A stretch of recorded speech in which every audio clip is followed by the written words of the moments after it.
moment comes, will you be ready?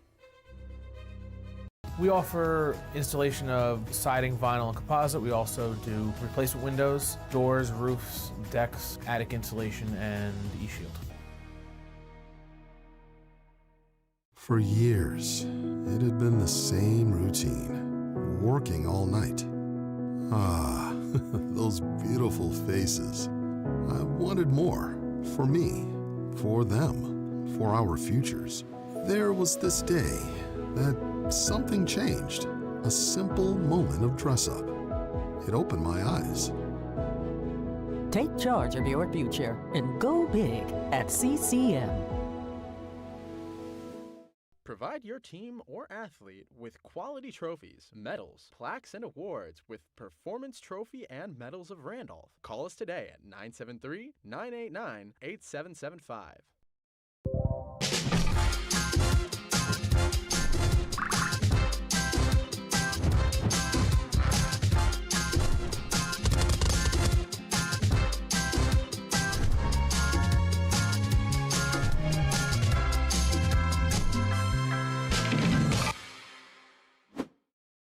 Hi, my name is Andrew Shaka. I'm one of the owners here at New Jersey Siding and Windows. We are a family-owned residential remodel-owned firm. Everything we offer here is quality and comes with great warranties. If it's a residential home, there's no home too big for us to work on.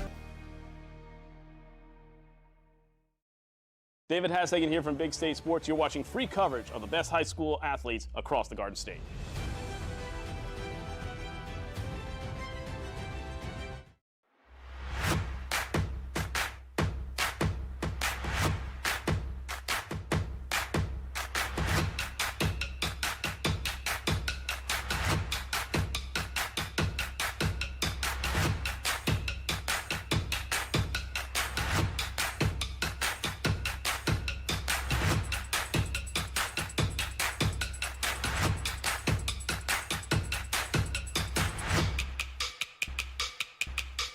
George J. Keller and Sons want your house to be the kind of home for all to see. Best roofing, windows, siding too. Great solar and gutters, we're here for you. Our seasoned pros are unsurpassed, so give a call, we'll take your task. Transform your home, that's what we do. So give a call, we're here for you.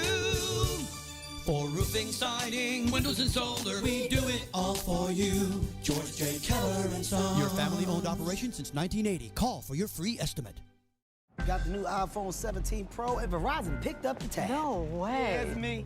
Handsome and hilarious. It's a rare combo. New and existing customers can get the new iPhone 17 Pro on us, on the best 5G network. I mean, where else would I get it, right?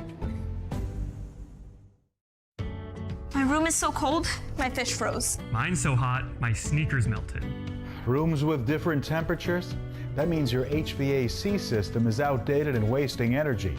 At ICS, we'll install an energy-efficient system that provides a constant flow of clean, fresh air at the perfect temperature in every room. You could save money each month, and the price we quote is the price you'll pay. Get a quote today. See why we say ICS for HVAC. I see why. NIL deals mean opportunity, but also risk. Don't face it alone. Lyons & Associates reviews, negotiates, and protects your contracts so you could focus on winning on and off the field. This is Christian Copeland, broadcaster for Big State Sports, and you're watching high school football right here on YouTube.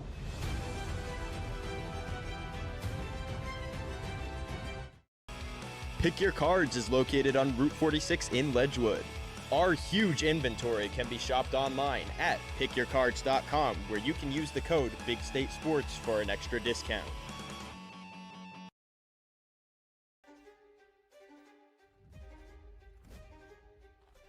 This is Zach Smolin with Big State Sports. We know fundraising can be tough for booster clubs and coaches. That's why we're excited about Leading Edge. They've helped programs raise tens of thousands of dollars in just a 1-hour fundraising drive. Scan this QR code or visit leadingedgefundraising.com and let them know that Big State Sports sent you. Mandelbaum Barrett PC Attorneys at Law provide you with a 360-degree approach for your personal and business legal needs, built on relationships, support, and innovation. You can rely on Mandelbaum Barrett. Visit us at mblawfirm.com. Hi, I'm Dan from George J. Keller & Sons. My family-owned company has provided superior service to local homeowners since 1980.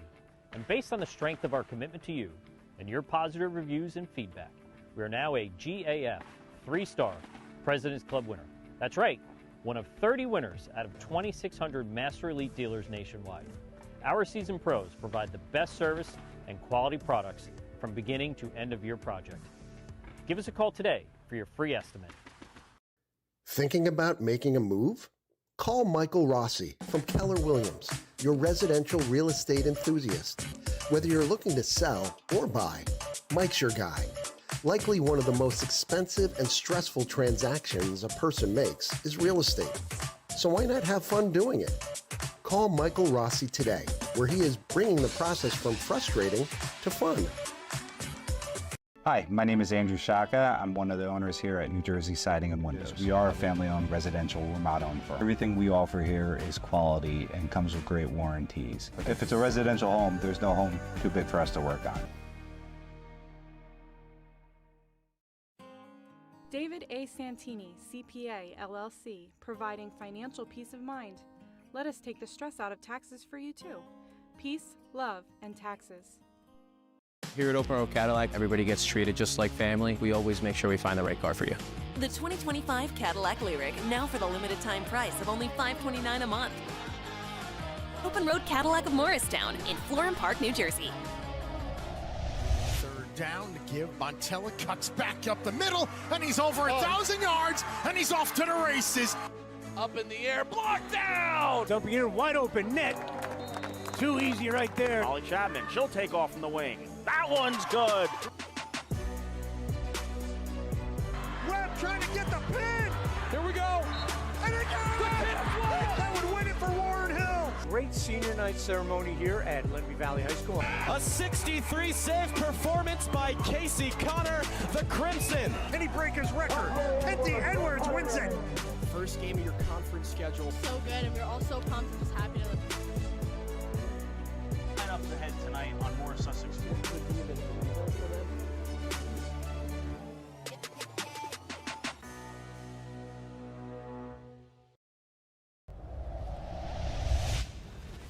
Good afternoon, everybody, and welcome to Whiteman Stadium here on the campus of William Patterson University in Wayne, New Jersey. Today we have a conference matchup in the NJAC between the William Patterson Pioneers and the Christopher Newport Captains coming your way here on Big State Sports in just a few moments. Hello, everybody. My name's Jeremy Nielsen. I'm coming to you from Wayne, New Jersey. It's currently sunny and a little breezy at 57 degrees. That is brought to you by our friends at ICS, keeping you cool when it's hot and warm when it's cold. Go to ICSHVAC.com for all your comfort needs. I'm coming to you from the Mandelbaum Barrett broadcast booth. Since 1930, Mandelbaum Barrett PC has been a trusted legal partner for all of life's biggest plays. From business deals to personal matters, our experienced attorneys provide hands-on attention and innovative solutions. For nearly a century, we've built enduring relationships across diverse industries. You can learn more about them at mblawfirm.com. And we'd like to thank our one and only local sponsor for this game, the William Patterson Pioneers. Thank you so much for hosting us yet again for their third home contest of the year. Previously, we were here for their Week 2 game against Salve Regina. That was a 24-12 loss. And then a few weeks ago, a victory against Vermont State Castleton, their first conference game of the year, a 32-7 win over the school from Vermont. And this will be one heck of a challenge for the Pioneers coming up right here. As you see, entering the field right now, the undefeated Christopher Newport Captains. Not only do they have a spotless record on the campaign, they are currently ranked 15th in the nation in Division III football. Moved up a couple of spots from 17 the previous week thanks to a 49-0 win over Kane. And in fact, those 49 points, that's the average amount of points that this prolific Christopher Newport offense has scored this year. So they will be a tough task for this William Patterson defense, which has put together some excellent results throughout the course of the season, but struggled in its last two games. Back-to-back defeats in state to TCNJ and Rowan. It'll be a decent challenge for them to deal with. Nigel Jennings at quarterback for William Patterson has started each of the last two games after a victory under center for J.C. Landicini in his college debut against Vermont State Castleton. We'll see who commandeers the offense. Likely will be Jennings, who is the passing and rushing leader for the Pioneers, as you see them enter Whiteman Stadium, dressed in their orange getup with the gray pants. And they will be opposed, of course, by Newport, as you saw, in their traveling whites with the blue pants. Pretty good uniform matchup heading your way.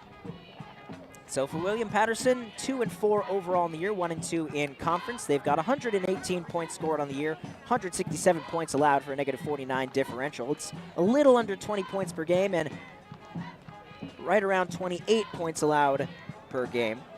So it's been, you know, a bit of an up and down season for them, but compared to last year, it has been a big step forward as they enter the field. Sean Williams, of course, at the helm, the former New York Giants defensive back and longtime William Patterson coach in his 4th season at the helm of this program. On the other side, Coach Paul Crowley for the Captains.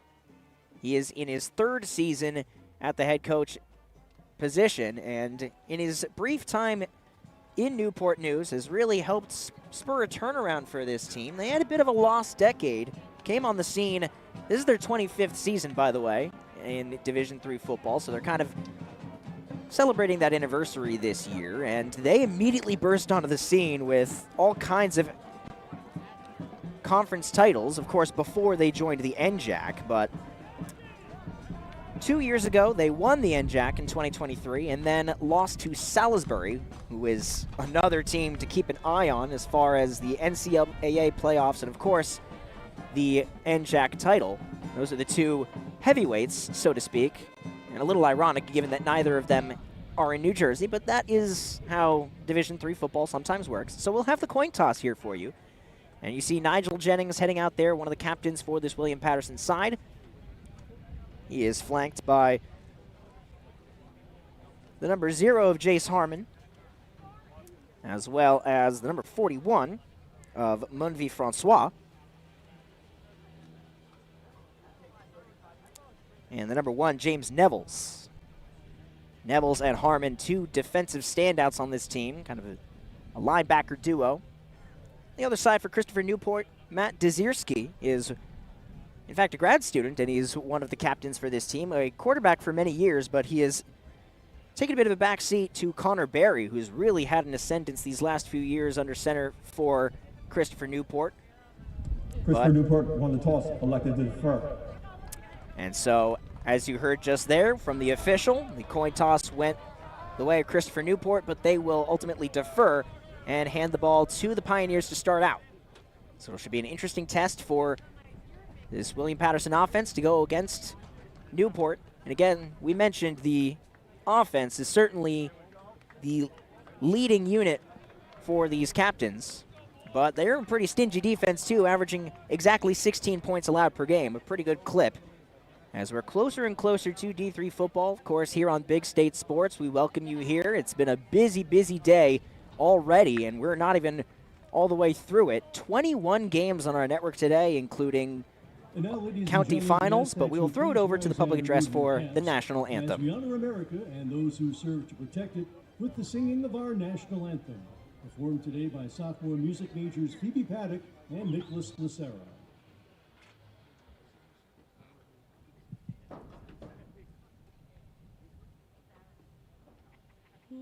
Say, can you see by the dawn's early light what so proudly we hailed at the twilight's last gleaming, whose broad stripes and bright stars through the perilous fight o'er the ramparts we watch, we're so gallantly streaming, and the rockets red glare, the bombs bursting in air, gave proof through the night that our flag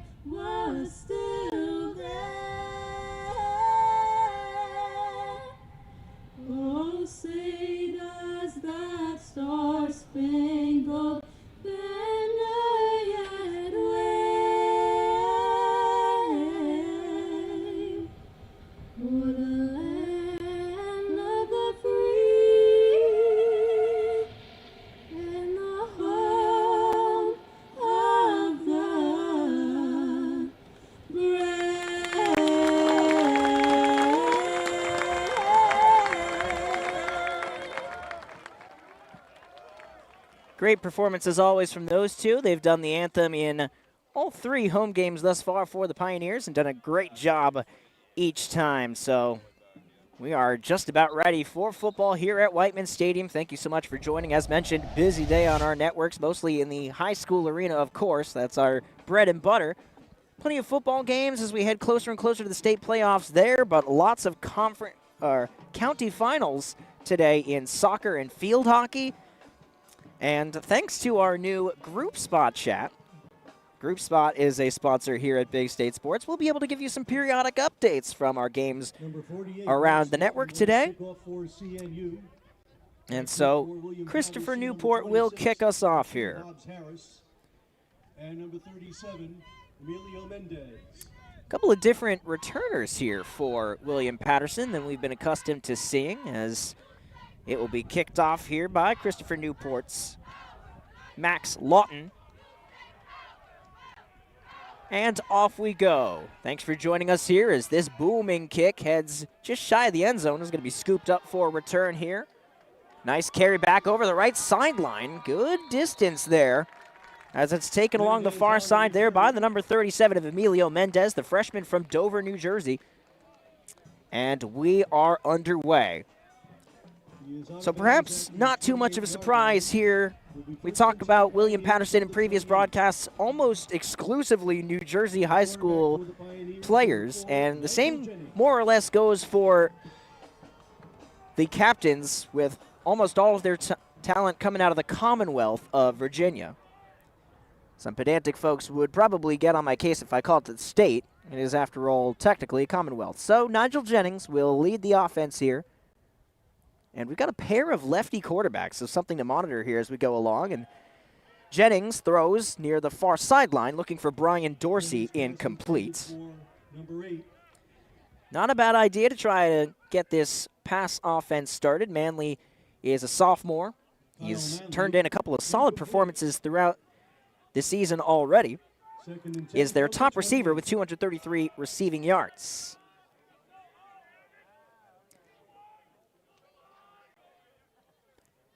It's also has yet to get a touchdown on the year, surprisingly, despite all of the yardage he's eaten up. Pressure comes here on second down, deep down the field into double coverage, and incomplete. Well, was looking for Brian Dorsey that time, who is kind of the... Well, Dorsey's the number one man, I should say. Kyle Manley has 159 yards receiving. That was Manley on the first target, Dorsey on the second. Dorsey has 233 yards receiving, 2 touchdowns. Manley with 159 receiving yards. He's snagged a 60-yarder. I believe that was while we were here at Castleton a few weeks back. So that'll bring up a 3rd and 10 very quickly. Jennings, often a run-first quarterback, showing off the arm here, and now under pressure on 3rd down. He's chased by Connor Estrella, and he takes a big hit just shy of the sticks on 3rd down. And will be marked just a little bit short. Or no, he won't. He actually made it. It's a 1st down. It was going to be close, right along the numbers, and Jennings is all right.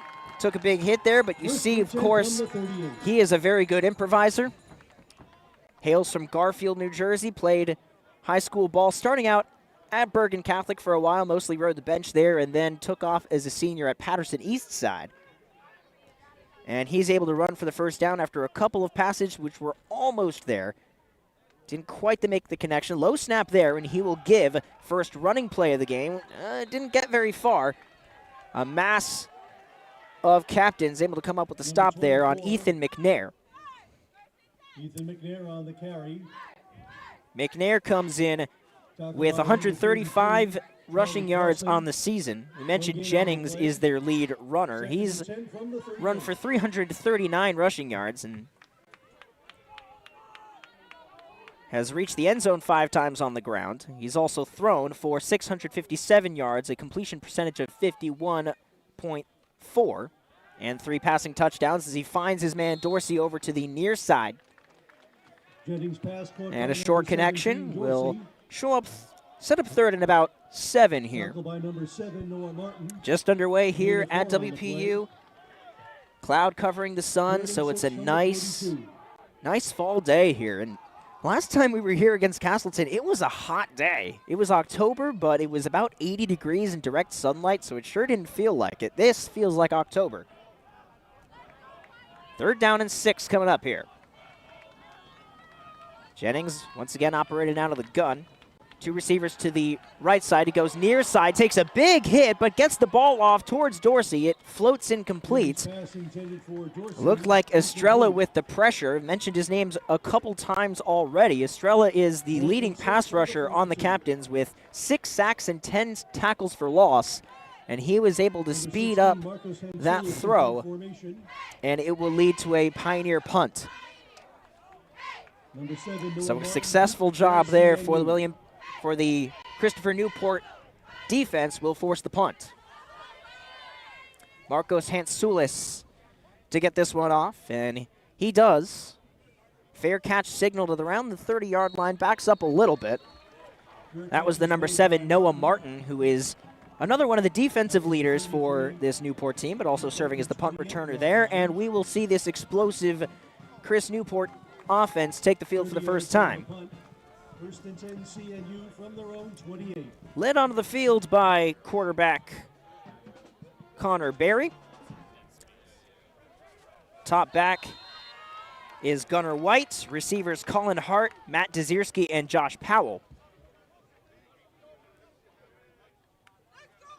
Berry will hand off to White. First play of their offensive day, and a modest gain for White, who comes in Number 5, Gunnar White on the carry. with overall a pretty good year thus far, over 600 yards rushing for him. Gain of 3 on the play. Or sorry, I was looking at a different stat line. He's got 334 rushing yards on the season, averages about 6 yards per carry, and 8 touchdowns on the year. It's much more of a pass offense. As we mentioned, Berry already with over 1,700 pass yards on the season. Got 3 receivers left side, a little motion there from White in the backfield. They find their man one-on-one over the far side. First down yardage and then some. That's their top receiver, Colin Hart, who comes in with 677 receiving yards on the season and 7 touchdowns. That connection has been absolute dynamite all year, and it was nice and simple there. Just first read connection. As mentioned, both starting quarterbacks lefties, so you see him slinging out there to that strong side on the left sideline. So that'll move the chains right to midfield, 1st and 10 from the 50.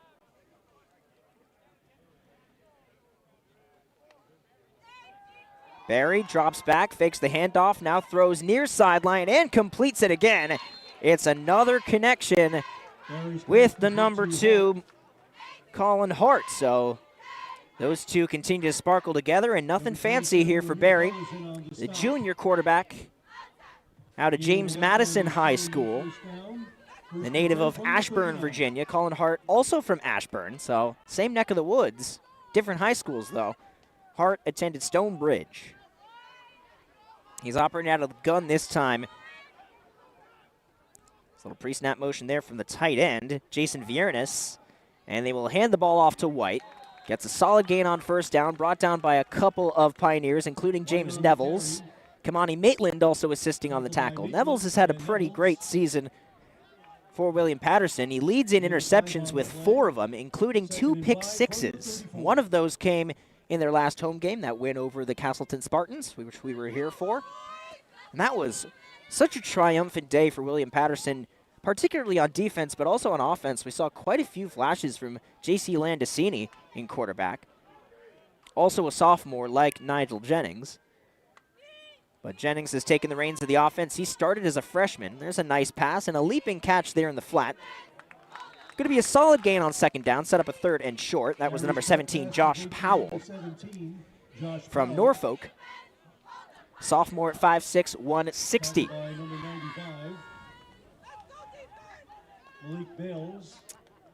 Powell on the season, 7 catches for 127 yards, now has 8 catches. That was a gain of about 2, looked like. So I'll give him 129 yards now. 2 touchdowns also for Powell. It'll be 3rd and 3 Just about 9 minutes to go in the first quarter. Glad you're with us here on Big State Sports. More motion from the tight end. They will hand it off. Good gainer here, and he breaks through all the way down the sideline and into the end zone for the touchdown. It's Dre Tharrington. On the carry. The freshman running back breaks through on 3rd and short and pays it off with the 33-yarder. It's 6-0 CNU. Number 40, Jonathan Gates in to attempt the point after. And nothing fancy right here, just good blocking by the offensive line. Opens up a big gash right in the middle. And it's a quick one to start for this prolific CNU offense. Extra point coming up here. Good snap, good hold, and the kick, a little bit of a wobbler, but it goes on through there for Max Lawton. CNU 7, William Patterson 0. And so, just like that, the captains are off and running their first drive of the game. Brought to you by Open Road Mazda of Morristown. First-time car buyers, listen up. Open Road Mazda of Morristown has your back. Discover affordable, dependable vehicles for less than $15,000 backed by our rock-solid 5-day money-back guarantee. Drive with confidence. Drive with Open Road Mazda of Morristown. Check the link in the description below for more details. There's this CNU team. Kickoff for CNU. I think people always expected them to be good around D3 football, but they were not on the preseason top 25, so they surprised a couple of people at least with just how prolific they have been. Again, that offense has really been spectacular all year, and we saw it there operating with, well, very few, if any, hiccups at all. So they get a quick scoring drive. We're about a little less than halfway through the opening period, and William Patterson will get the ball back second time here. So it'll be kicked back out there. This one will bounce and just kind of die there. Is it going to go out of bounds? Yes, and that is a break for William Patterson. So that should set it up at the 30-yard line automatically. And that's where Jennings and the WPU offense will set up. Ball will be placed at the 35-yard line. 35-yard line, my apologies. So an extra 5 than what I originally told you. I think it's 30 in high school ball, 35 here in D3 college. So First and 10 Pioneers at the 35. Here comes Jennings, McNair in the backfield there, and Manley going over to the far side. You've got Brian Dorsey, the near side receiver. He's also lined up.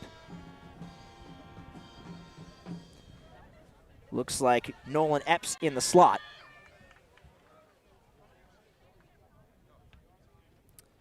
Jennings will hand off to McNair. Has some running room up the middle of the field. Tripped up right around the 40-yard line. McNair on the carry. Tackle made by Nico Orlando, sophomore linebacker, number 24 for Chris Newport. Comes from Manassas. 2nd and 5 from the 40. Nice 5-yard game there for Ethan McNair. They start with the run this time. A couple of pass plays to begin their first drive.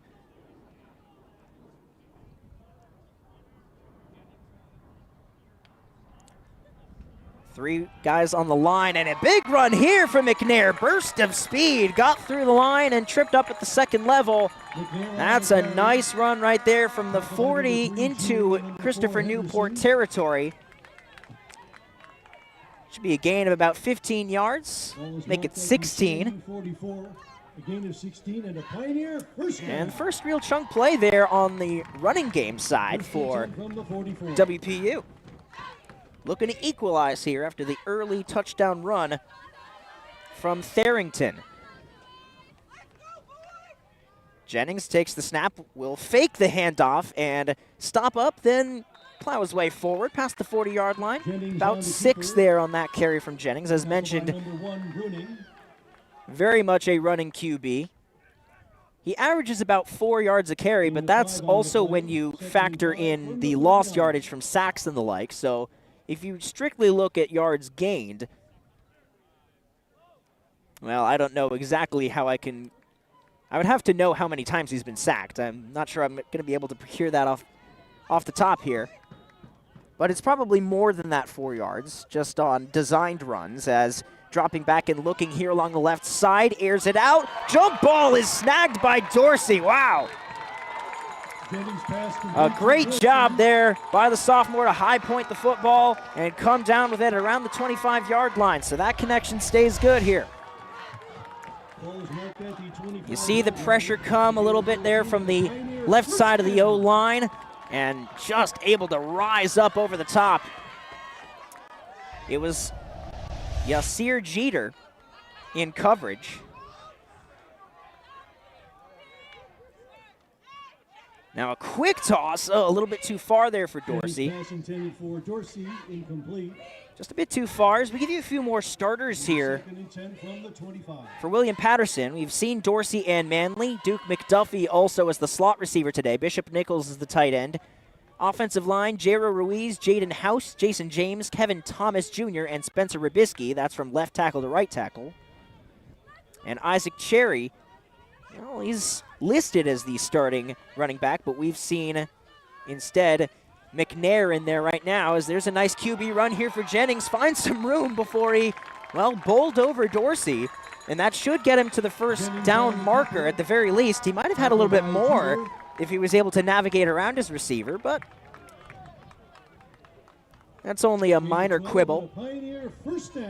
So they move the chains once again, and hey, this is a nice little drive here for the Pioneers. As mentioned, we will talk about a little bit later, first quarter, it's important to get off to a good start. Pioneers have struggled in the first quarter. The second quarter is where you really have to watch out against against the opposing offense, Christopher Newport. They really turn it on in the second quarter. We'll talk about that a bit more when we get there. Looks like a flag there pre-snap. Delay game. Number 4 in the offense. 5-yard penalty. First down. So delay of game called against WPU that time. We mentioned that this is a NJAC conference game, despite the fact that Christopher Newport is coming out from Newport News, Virginia. And I mentioned Salisbury a little bit before, another power in the conference. They're from Maryland. And we also talked about Vermont State Castleton. So it's certainly not an NJ exclusive conference, as McNair with a nice run here, still going through contact before he's dragged down past the 15. Tackled by number 89. You know, I was discussing that fact about the prominence of non-New Jersey schools in the New Jersey Athletic Conference with my father a little bit earlier, and he said, oh, what's the point of traveling all that far? Just do the game on Zoom. I thought that was an interesting comment. Just work from home. Why not? In fact, William Patterson is working from home. Throwing towards the end zone here is Jennings in tight coverage, and it's hauled in for the touchdown. Touchdown! Kyle Manley in the end zone for the first time this year. Nigel Jennings to Kyle Manley. That's a nice connection right there. And Patterson has responded.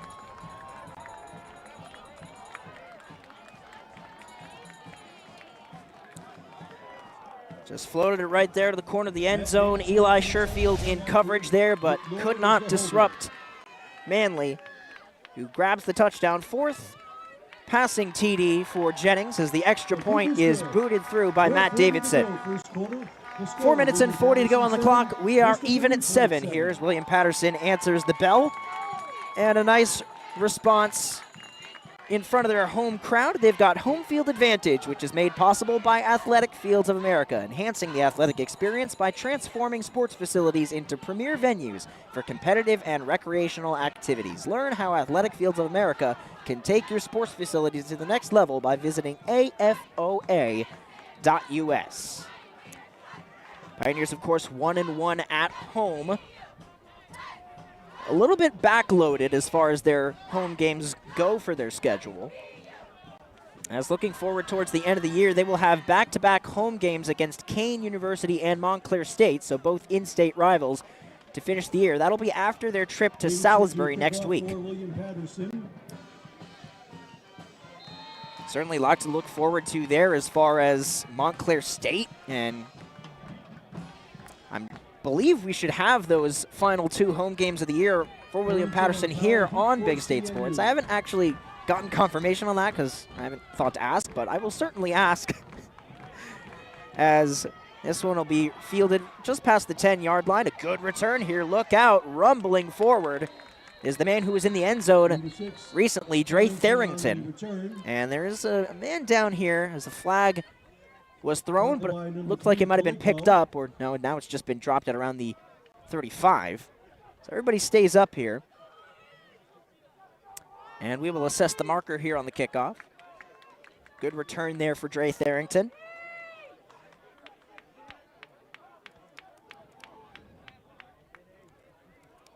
On the season, coming in, 270 rush yards. During the return, holding, number 10 on the return team.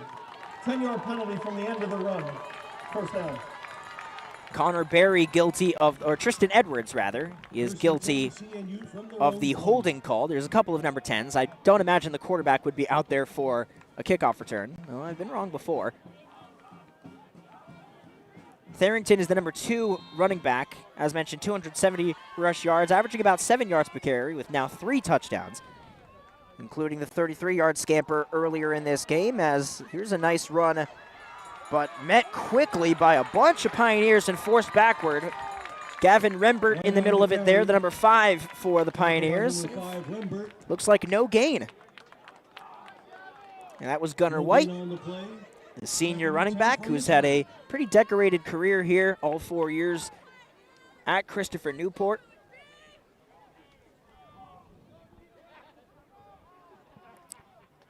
Stopped short that time. And a good response from the William Patterson defense.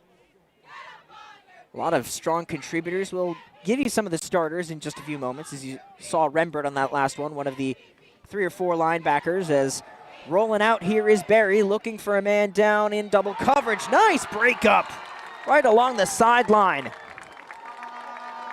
That was incomplete thanks to the efforts of Nasiah Jackson. Number 26, Hobbs Harris. It will be 3rd and 10 from the 20. So very quickly, it's 3rd and 10 here for this Newport offense, and we will give you defensive starters for William Patterson. Joseph Presley, the sophomore, the leader on the pass rush. He leads in sacks and tackles for loss. Stan Davis and Nasiah Jackson at defensive end.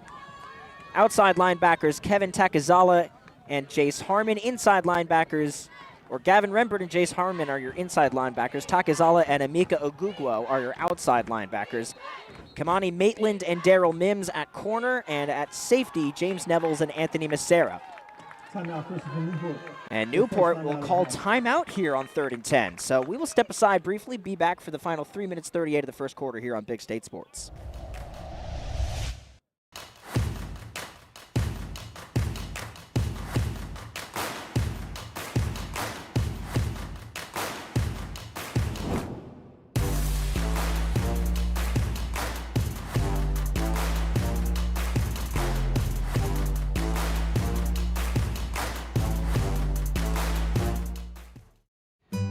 Blue Nail was superior in almost every aspect. We've worked with contractors for almost everything in the firehouse, and Blue Nail really made us feel comfortable all the way through, from the contract to pre-planning to scheduling, getting the job done. We are thrilled that they were able to do the job for us. Don't look now, but this could be a big play right here. 3rd and 10 for Newport, right at the 20-yard line. William Patterson looking to stop him here and force a punt.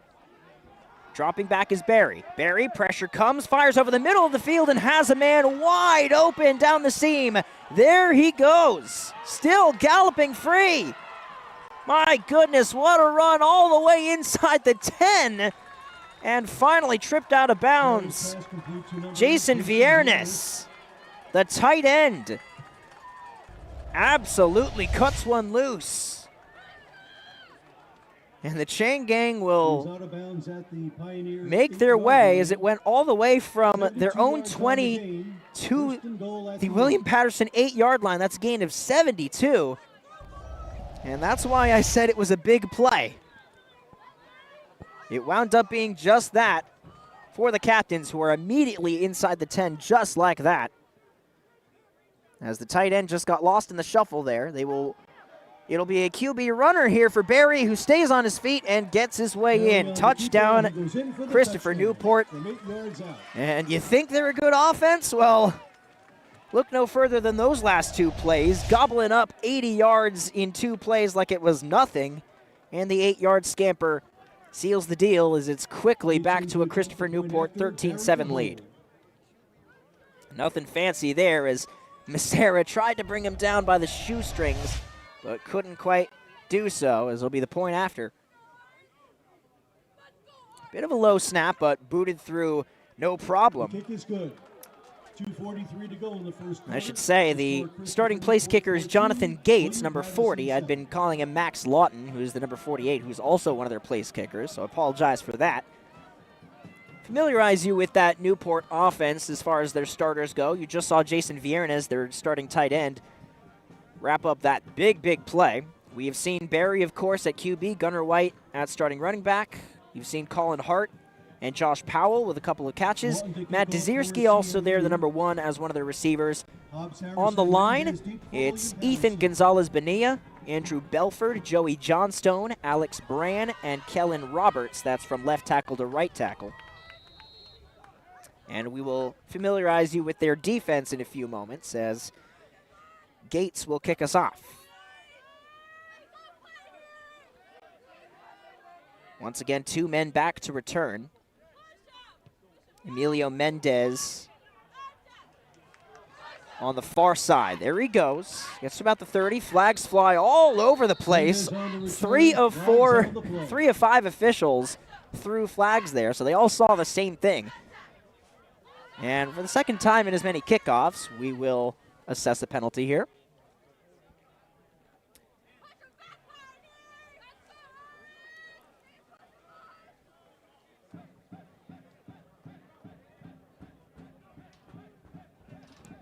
During the return, block below the waist on the return team, number 51. That penalty enforced half the distance, first down. Not great news for the Pioneers, a half the distance penalty there on the personal foul. As by the way, for Jason Viernes, as I crunch the numbers real quick, came in with 193 receiving yards, but with the 82-yard catch and run, he now has 275. His previous long was 45 yards in one play. And normally a tight end doesn't get to run for very long like that. It's kind of a luxury, so I suppose not with the recent crop of NFL caliber tight ends, as they're basically just receivers with extra heft, and they can also block. They're kind of cheat code players if you think about it. By number 7, Martin. So not much there for McNair, rather, along the right side.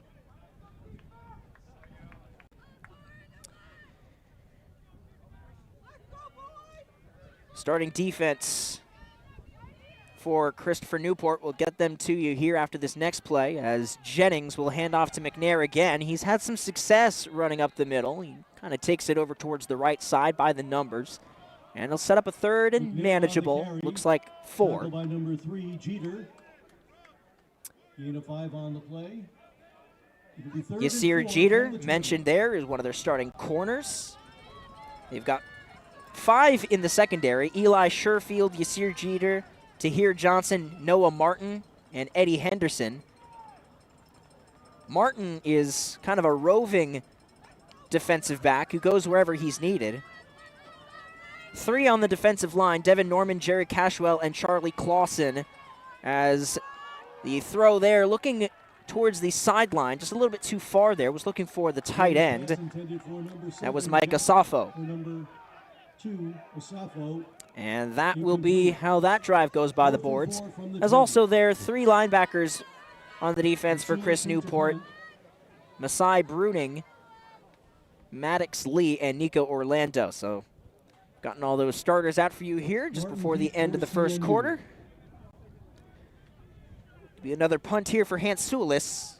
1 return man back at around the 45, as that punt is easily going to reach him. Push him back a couple yards, and it'll be good for a return here along the right side. Look out, there's some space again.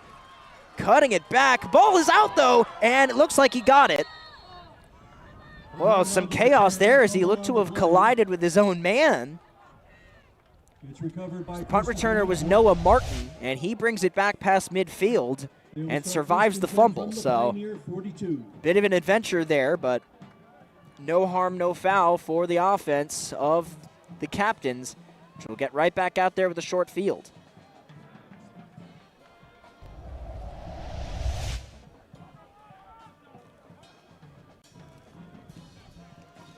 Looks like the ball might have been forced out there by Bishop Nichols, should mention, for William Patterson, so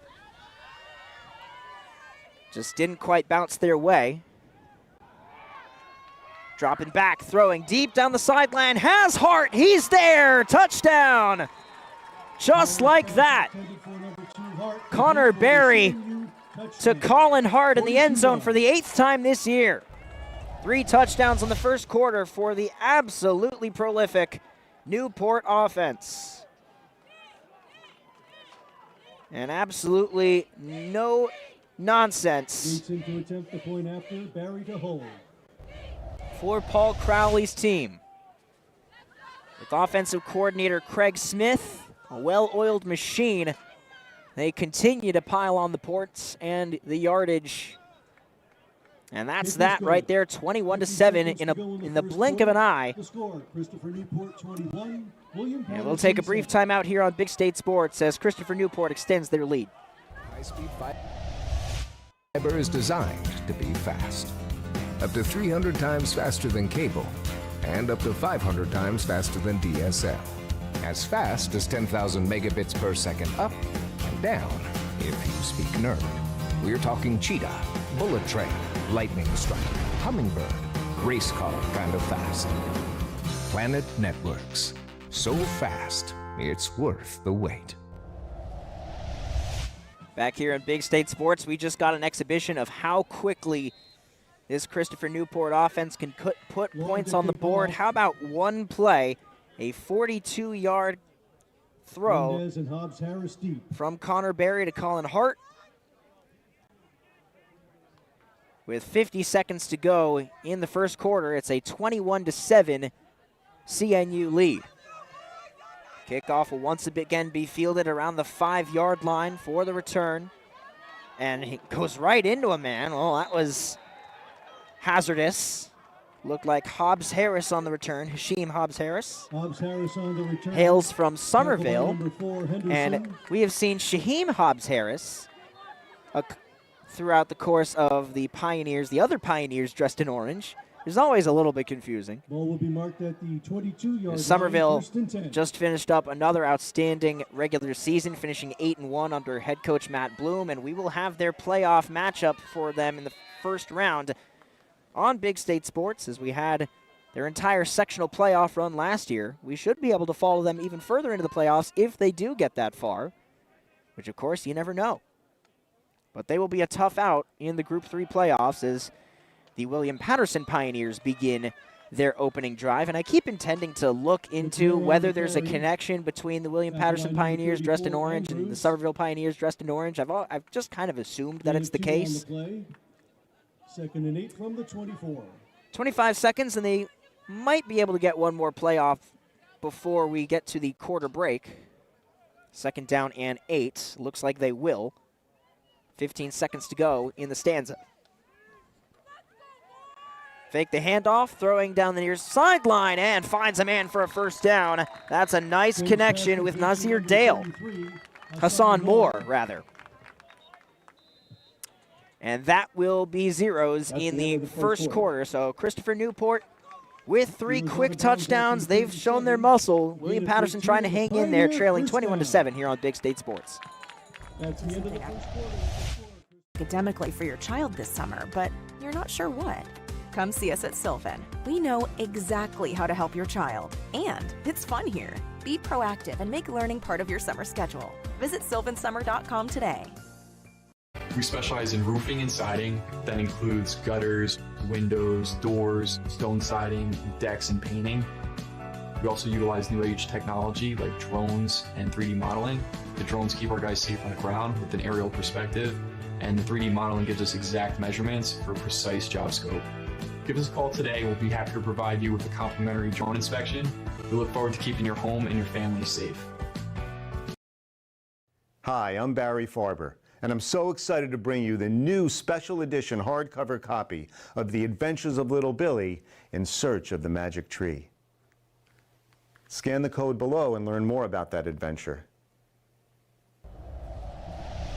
Welcome back to Division III college football here on Big State Sports from Whiteman Stadium and William Patterson University. Jeremy Nielsen coming to you from the Mandelbaum Barrett broadcast booth, and William Patterson offense trying to get rolling again. They have one successful touchdown drive in this game as Nigel Jennings takes the snap and drops back. Pressure comes from the left side, gets the ball off, and it is broken up at the last second by Yasir Jeter, looking for Manley there, who hauled in the touchdown pass on that scoring drive. Christopher Newport has struck quickly as expected, and as a result, down 2 scores, we're already settling in toward crunch time here for William Patterson. That's what happens when you've got an offense that good on the other side. Crunch time comes earlier than you expect. So if you're struggling with confidence, inconsistency, and playing scared and tight, learn how to unlock your potential and perform at your best when it matters the most with Top Mental Game. Out of the gun, 2nd and 10. They will hand it off and met right at the line and pushed backwards by a throng of captains, led by Estrella. That was Francois, Munvey Francois, the freshman from Keyport, who played his high school ball at Old Bridge in Middlesex County.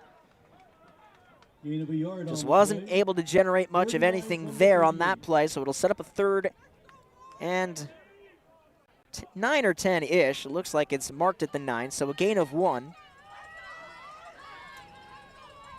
We'll see if Jennings has anything cooked up here on 3rd down. Drop it back, pressure comes, good block, and tripped up from behind. Could not escape the pocket at the last minute, brought down by Jackson Ambrose. Freshman from Austin, Texas, comes up with the sack. And that will do it right there, as it looked for just a moment as if Jennings might escape and break off a big run, as he is known to do. But just could not elude that last captain right there before he could cross the line of scrimmage. And they will punt this one away as Noah Martin waits back to return. Marcos Hansoulis punts it away. It'll be a fair catch signal right at the 30, and a little happy feet there as he hauls it in eventually. Nice punt there for Hansoulis, and here we go. CNU offense, so dynamic, getting right back on the turf. And you can, returning to Top Mental Game, you can get the same personalized tools that professional athletes use to play with confidence, increase resilience, and build a champion's mindset with Top Mental Game. You can visit them at topmentalgame.com to schedule your free consultation today. Big thank you to them. Athletic Fields of America, Open Road Mazda of Morristown, sponsoring every game that we do here on the broadcast. That's commitment, because we do a lot of the games. And, well, there's a nice little pitch right there to Tharrington, the freshman, cutting it over towards the numbers. Ball comes out, though, and William Patterson has recovered. Just what the doctor ordered for the Pioneers, as the lost fumble by the freshman gives short field. And, well, we had the public address announcer, we had the official on the field, we had myself. It was a bit of a cacophony, as it looked like Munvey Francois poked the ball out, and it was recovered by the number 52 of Thierry Francois. So it was Terry Francois with the recovery. I might have seen, wasn't quite sure, Munvey Francois had nothing to do with that play, evidently. I didn't quite see who forced it out. But a nice defensive play all the same, and Terry Francois with the recovery. And now it's a short field all of a sudden, but look out in the backfield. This one's going way back. First contact comes from Charlie Clausen Jr. And the blocking just was not there, as it looked like they were trying to do something, either a kind of an option play that was blown up immediately, as Jennings was still, I guess, deciding whether to hand the ball to McNair or to pull it back. And they both went tumbling down in that scrum, so it's a loss of 6.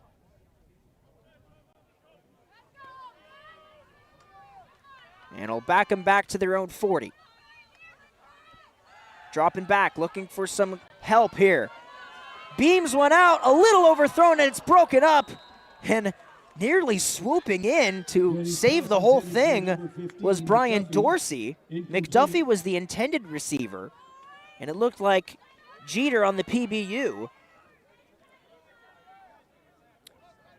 But Dorsey came in last second, and if the ball had hung up in the air just a little bit longer, he might have been able to haul in a miraculous catch. And had he done that, well, speaking in hypotheticals here, but he would have had a clean run to the end zone. No bones about it.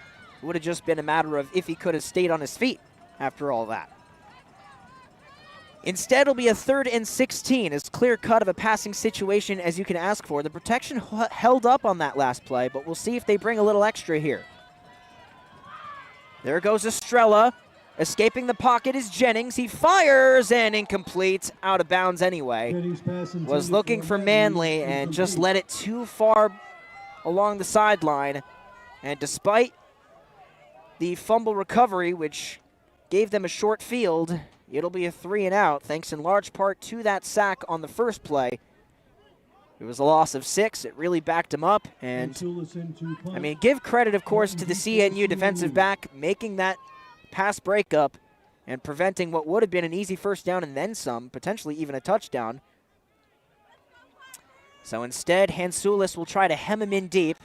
Looks to bring this one in towards the 20-yard line or so. It kind of bounces directly up in the air and is going to be downed by Emilio Mendez. So Hansoulis does enough and keeps the Captains inside the 20-yard line. A rare turnover for them. And I mentioned the second quarter a little bit ago with good reason. This year, Christopher Newport is outscoring its opponents 119-41 in the second quarter. Ironically, that's the most points allowed that they've had in a quarter, but the over 100 points scored kind of serves to lessen the blow there. You compare that to 38 points in the third quarter and 48 in the fourth. Now, of course, a product of that is that they've just gotten so far out ahead of teams that they've largely been able to rest their starters in the second half. So they don't get much there. Just to give you a sense, they began the year with a 38-7 win over Trine. Might have kept the starters in for much of the game there. So we've got a man down, looks like right now. It's White, the feature back for Christopher Newport. He's being checked on by the training staff, and we will step aside for a moment here on Big State. Mars Plains, New Jersey, is dedicated to enhancing the athletic experience for students, faculty, and visitors by transforming sports facilities into premier venues for competitive and recreational activities. We've installed over 1,000 fields, and we continue to focus on innovation and excellence. We partner with our clients to revitalize their existing athletic fields and create new ones from the ground up through meticulous planning, state-of-the-art materials, and expert craftsmanship. Whether it's a professional stadium or a community field, we are building healthier, more beautiful communities and delivering surfaces that perform, last, and support vibrant, active lives. Learn how we can take your sports facility to the next level by visiting afoa.us. Back here on Big State Sports, Gunnar White back up on his feet. And he will check out for a moment as they make sure that their senior back is hunky-dory. So in the meantime, Dre Tharrington in the backfield. You see kind of lined up in the fullback position right there is Jason Viernes, the tight end. They'll fake the handoff to Viernes and instead find his man. There goes Colin Hart and dives his way forward after being tripped up to the 35-yard line. When he mentioned some of the eye-watering scores that Christopher Newport's been able to put up this year. Week 2, a 49-14 win over Gettysburg. And most recently, I mean, after they actually got pushed to the brink, had to put their undefeated record on the line against Rowan over in Glassboro. Their first conference game of the season was a double overtime game. Ended 49-41 in favor of the Captains. They pulled off that victory, and then in the ensuing weeks, they've really run roughshod as they will hand it off here to Tharrington. Tharrington breaks forward. There he goes. all the way past the 45-yard line. Another big run for the freshman who started the scoring with a 33-yard scamper in the first quarter. So nice job by Dre Tharrington. Certainly not just a mere understudy for White, as he shows there, finally brought down on the play by Ramir Belazine. The last 2 weeks for William Patterson, for Christopher Newport, 69-7 victory over Vermont State Castleton and a 49-0 shutout of Kane. It was their first shutout since their season opener in 2023. And the 69 points they put up against Castleton was one shy of their school record, which they set last year with a 70-31 win in their finale against TCNJ. Christopher Newport, the second timeout. Christopher Newport takes a timeout, but we'll keep it right here. So Christopher Newport last year finished 7-3. They ran the table in the last 5 weeks of this season, but those early losses, including one to Johns Hopkins, which has been a perennial power in D3 these last few years in particular, lost to Salisbury in a close, high-scoring affair. Salisbury did ultimately win the NJAC conference and make it to the second round of the NCAA playoffs. And then a close loss to Dickinson in Week 6, 31-28. So those two games right there, Week 5 and Week 6, had they broken differently, it would have most likely been Christopher Newport making the playoffs for the second time in as many seasons. Instead, they will aim to make it to the playoffs for the second time in 3 seasons under Coach Paul Crowley. And of course, their tilt with Salisbury is coming up soon as well. That'll be one heck of a game. That one will be at home for Christopher Newport. Salisbury will come to them. Barry in the pocket, escapes. There he goes. He's going to beat this man towards the marker, as chasing him there was Jace Harmon, ultimately able to force him out of bounds. But a nice run there for Barry, not just a pocket passer, as we saw with his rushing touchdown as well earlier in the game after that big catch and run from Viernes. Gain of 18, first and 10, CNU from the 26. I have to imagine Viernes was a great... That one must have been great to call his high school games Friday night. Viernes. Maybe he's Matt Sabado now. It's a bad joke, I know. They'll hand it off, tripped up in the backfield, but able to cut it around to the corner. There goes White back in the game. Or no, sorry, that is the number 0, Bo Sanow from Hanover, Virginia. So White still not checked back into the game at this point. Gain of 9 on the play. Second and 1 from the 17. And that's a gain of 9.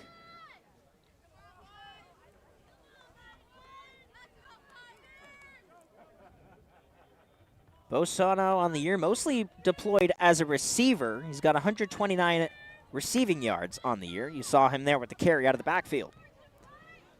Looks like White's back in now, the number 5, the lone man out back. Be careful about a play action here, but they will, in fact, just give it to White, who stutter steps and is hauled down right by the first down marker. It looks like a gain of about 1 more. Kamani Maitland with the stop. Looks like no gain, so it'll be a 3rd and 1 again. I wondered if they might try to fake the handoff, go play action, and just take a shot at the end zone. But they went for the run on second down. We'll see what they have up their sleeves, 3rd and 1 here. Barry out of the gun. Lead blocker out there. White staggers forward. He lost the ball, got it back, recollected, and judging by where he is right now, it looks like he has first down yardage. He got towards about the 25. Or not. Yes. Okay, well, they flipped it. They flipped the down marker to 4 and then moved the sticks anyway, so that's just a little bit of broadcaster gaslighting that they're pulling off there. 7:26 to go as Christopher Newport threatens to increase their lead here. Wind picking up here a little bit at Whiteman Stadium. It's a tasteful fall day, not too chilly. It's been mostly runs here in this drive as they'll fake the handoff this time. Running left, looking towards the sideline. Catch is made. They spun him around right by the 1-yard line.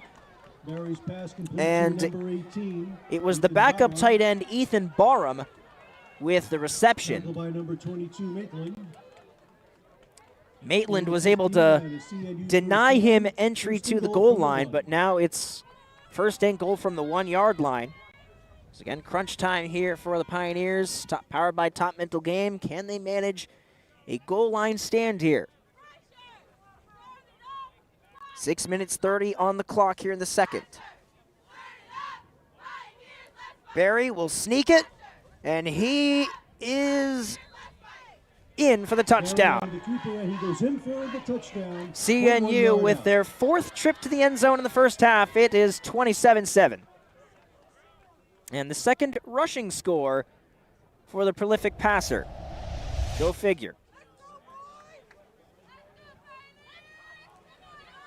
Has 24 receiving or 24 pass touchdowns on the season, and yet CNU has made it in the end zone 3 times on the ground today. So showing off the myriad different ways they can pile on the points as, well, that was a furious extra point there. That would have been good from 40 yards. Right there from Jonathan Gates, freshman place kicker hailing from Chesterfield, Virginia. I remember earlier in the season, their first home game of the year for William Patterson, they went up against Salve Regina, a school out from Newport, Rhode Island, and despite the fact that the school was in Rhode Island, there were a ton of kids from New Jersey. Not the case here. It's basically Virginia all the way down for Chris Newport. And perhaps not too surprising, Virginia, a big football state. William Patterson also staying mostly local for their recruiting as well, as they will try to find their way back onto the scoreboard here. Number 88 Wilkerson and number 37 Mendez deep. Lawton to kick off. Emilio Mendez, one of the 2 men back to return, is going to head his way right around the numbers. It'll bounce out of bounds, and it just couldn't quite curl around to the end zone. Out of bounds on the kick. It's the second time this will be assessed on Christopher Newport. So it'll be at the 35 again. 1st and 10 for Nigel Jennings in the offense, which they have shown sparks. Of course, they had that 1 touchdown drive in the first quarter. Nigel Jennings to Kyle Manley. 1st and 10 Pioneers from the 35.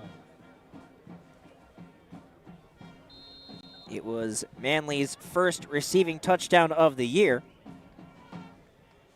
And it certainly put some belief back into this crowd. It tied it at 7-7. Since then, their offensive drives have started to stall out a little bit. Even the last one with a bit of a short field, as here's a one-on-one ball towards the sideline. Broken up. Looking for Manley again. It was Gary Lane, a senior defensive back with the PBU. But a flag is down right here, and slow to get up, it looks like Nigel Jennings. We will hear the ruling here. It looks like a roughing the passer is coming. Personal foul. Roughing the passer on the defense. 15-yard penalty. Automatic first down. Yes, indeed. So that will move William Patterson forward, but we will take a break here as they check up on Nigel Jennings on Big State Sports. Registering full and half-day golf camps. Anchor Golf Day Camps are designed to teach children fundamentals of golf. To register your child for golf camp, go online and click the registration tab at anchorgolfcenter.com. Anchor now has 4 dedicated outdoor lighted pickleball courts. Call to reserve your court today. Check out Anchor's 18-hole miniature golf course with new features. It's fun for the whole family. Anchor Golf and Recreation offers so much more. Call or see us at anchorgolfcenter.com. Here at Open Road Mazda of Morristown, we strive to provide a stress-free, knowledgeable, positive buying experience. No matter your budget, we'll find the right car for you. Drive home the 2025 Mazda CX-50 for just $229 a month. Check us out for yourself. Back here on Big State Sports, Nigel Jennings taken to the sideline. He will be taken a look at, and Cristiano Pittman will enter for his first snap as a quarterback this season. He will give, and very quickly brought down on the play, Nazir Dale for a tackle for loss. 21 Nazir Dale on the carry. But it was just the one play. Looks like Jennings was able to handle it all right, so that's all for Cristiano Pittman, the sophomore from Irvington. And Jennings right back into the football game, just misses the one play. Jennings back in at quarterback for William Patterson. He'll operate out of the gun here. Again, that roughing the passer call brought them right to the 50. They will hand it off this time again over towards the right side. And again, not too much in the way of forward progress. Might have gained about 2. Number 41, Francois. And Munfi Francois with a short gain to set up a third and fairly long here as McNair will check in. And a big play coming up right here. About 5 minutes to play in the first half. CNU 48. CNU defense has done a good job against the run since those first few drives in which McNair was able to break free a few times. They're going to look to pass. Pressure comes, forced out of the pocket, and down he goes. Nigel Jennings is sacked by Estrella. Jennings sacked by number 88. So it's Devin Norman, the 88, not the 89. So the senior Norman picks up the sack, and that should spell the end of that drive, as once again a key sack for CNU when they needed it. And Hansoulis will boot it away again.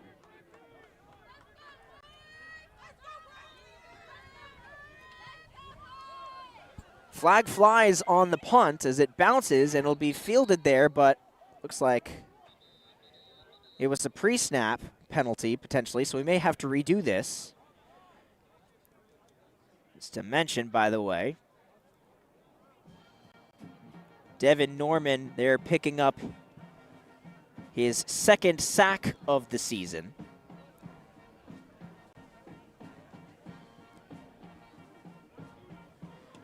Illegal formation on the kicking team.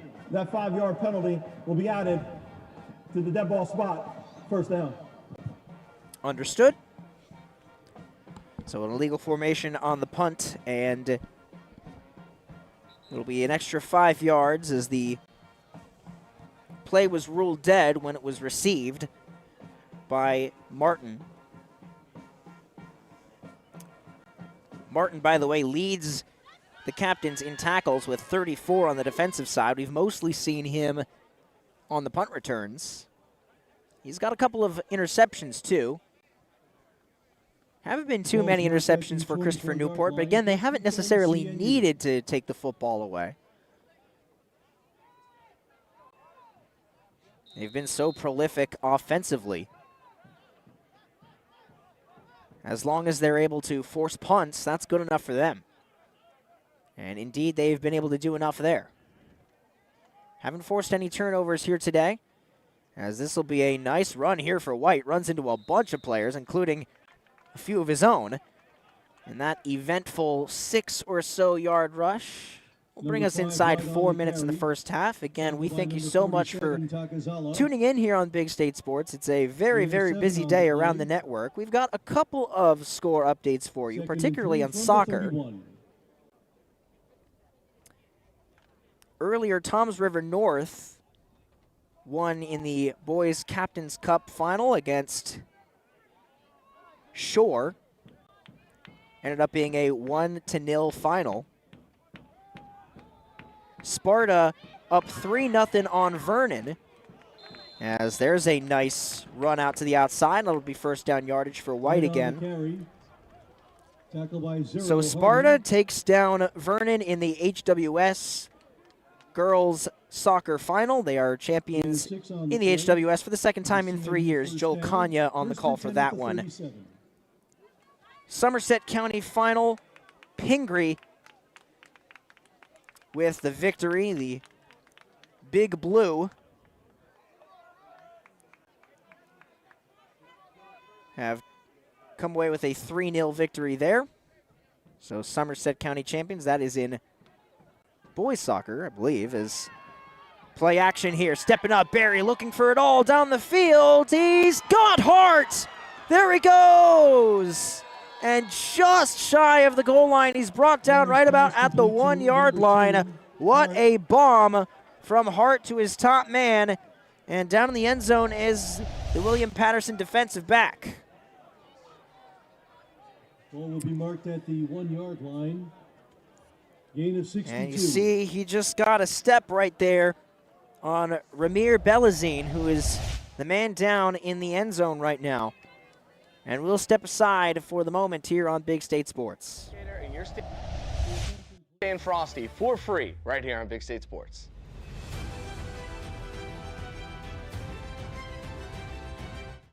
KJM Financial, helping families navigate the college application and financial aid process since 1988. Visit njcollegeguy.com to schedule your free consultation today.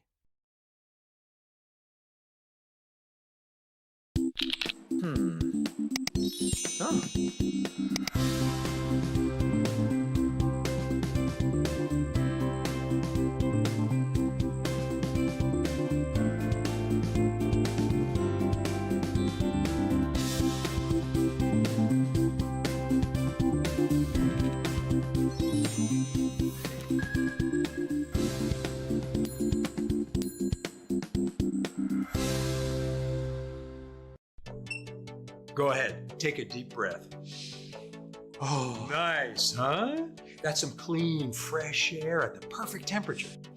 That is good. Who installed the system? ICS. They're the leaders in HVAC. They make the ductwork at their own factory, so we even save some money. That's impressive. You recommend them? It's ICS for HVAC. I see why.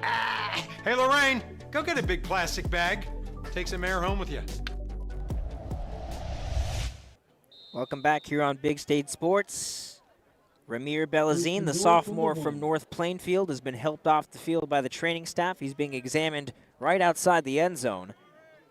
As a huge connection between Connor Berry and Colin Hart once again has the captains right at the 1-yard line looking to punch in another touchdown ahead of the half. There's 2 minutes to go as we've reached the 2-minute warning, and we just came out from a break, so we will keep it right here. As, yes, clarifying that last score that I read you, Pingree with the 3-0 victory over Bernards in the Somerset County Boys Soccer Final. Charlie Brooks reporting from Neptune, New Jersey, his second of 4 games on the pitch today. It's halftime between the Shore Girls soccer team and Freehold Borough girls soccer team. That is the Captain's Cup final in the Shore Conference. Big thank you to the Shore Conference. They have been partnering with us on just about everything. We had them for baseball and softball in the spring. We've got them for field hockey as well. North Hunterdon and Newton for HWS field hockey looks like it's finished up. We don't have Dan Cleary on the chat right now. I would imagine he was the one who was calling that one. Looks like Newton, the Braves, with a 5-2 victory over the North Hunterdon Lions. So congratulations to Newton for the HWS title. More final scores and more halftime scores throughout the state of New Jersey as we continue our high school sports coverage on the network. And big thank you to all of our other broadcasters for agreeing to sign up and go with that idea that I thought was a pretty neat one as they go for the sneak once again, and the arms up in the air from the far side judge. It is ruled a touchdown. The 5th of the half for the Captains. Another 1-yard sneak. Clock operator, please reset the game clock to 1:57. 1:57. That took 3 seconds off the clock. A little bit of math there. So 1:57, it's 34-7. Christopher Newport is doing what they do best, continuing to tag on the points. So their point differential continues to go above 200 for the year. And the kick is good. Nice catch back out there. 1:57 to go, first half That's got to be a score. fun little gig, Christopher being the Newport person who 35, retrieves the William Patterson 7. extra points. And it was a nice catch there. So Christopher Newport continues to roll, as after William Patterson tied the game at 7 in the first quarter, it has been 28 unanswered points. A couple of big chunk plays leading to short touchdown runs to cap off some drives. Hobbs, Harris, and Mendez deep for William There's Patterson. only been one passing touchdown out of the 5 for Newport, which is kind of uncharacteristic, but again, part of that is sort of the old Barry Sanders problem where a guy gets tripped up right at the 1 and then it's somebody else to punch in the score. So it goes to somebody else's stat line. It's been primarily Barry in those situations, as he's got his 3rd rushing touchdown of the game, 2 of them coming at the 1-yard line. Nice return here. Jumping through and hurtling over towards the 40-yard line was Emilio Mendez, who has done the majority of the kick returning in this game. Breaks off a pretty big one here with 1:45. Newport will receive to begin the second half, so this drive carries a decent amount of importance for William Patterson if they want to stay alive in this one.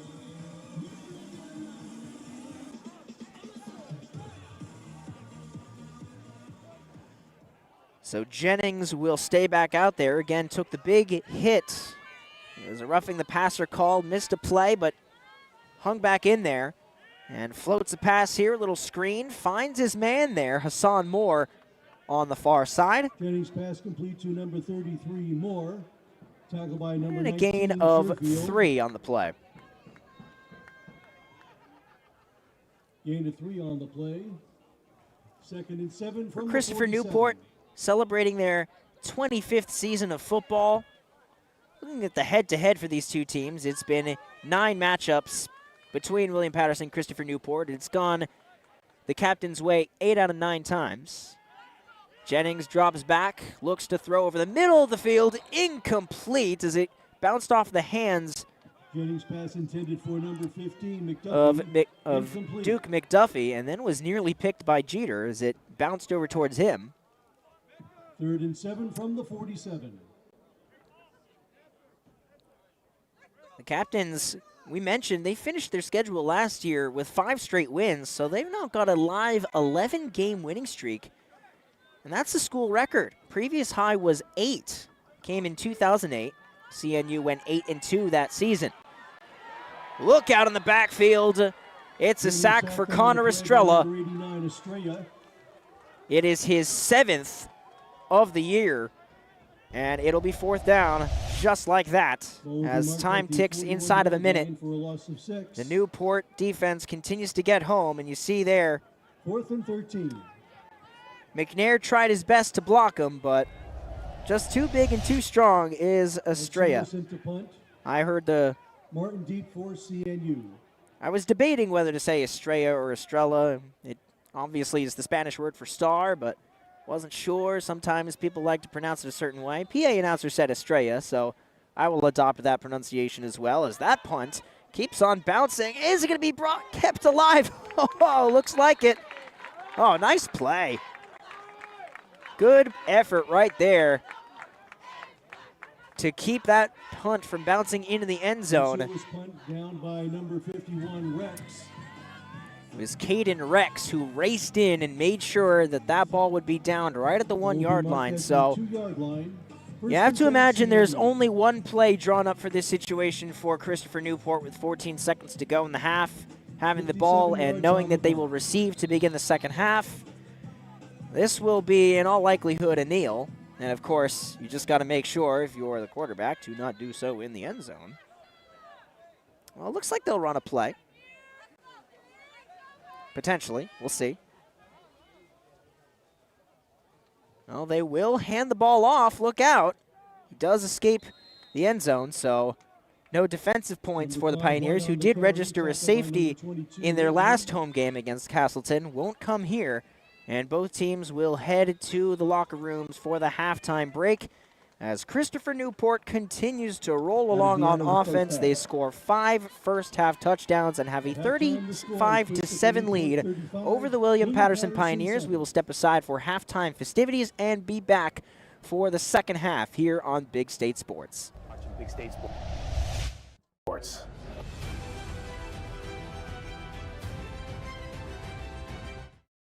If you live in Andover, Blairstown, Byram, Frankfurt, Franklin, Frieden, Frelinghuysen, Greene, Hampton, Hardwick, Hope, Knowlton, Lafayette, Newton, Sparta, Stillwater, Sussex, and Wantage. Planet Networks is building high-speed fiber in your neighborhood. Visit getplanetfiber.com today to learn more. Struggling with confidence, inconsistency, and playing scared? Learn how to unlock your potential and perform at your best when it matters the most with Top Mental Game. Your talent sets the floor. Your mindset sets the ceiling. When the moment comes, will you be ready? We offer installation of siding, vinyl, and composite. We also do replacement windows, doors, roofs, decks, attic insulation, and e-shield. For years, it had been the same routine, working all night. Ah, those beautiful faces. I wanted more, for me, for them, for our futures. There was this day that something changed, a simple moment of dress-up. It opened my eyes. Take charge of your future and go big at CCM. Provide your team or athlete with quality trophies, medals, plaques, and awards with Performance Trophy and Medals of Randolph. Call us today at 973-989-8775.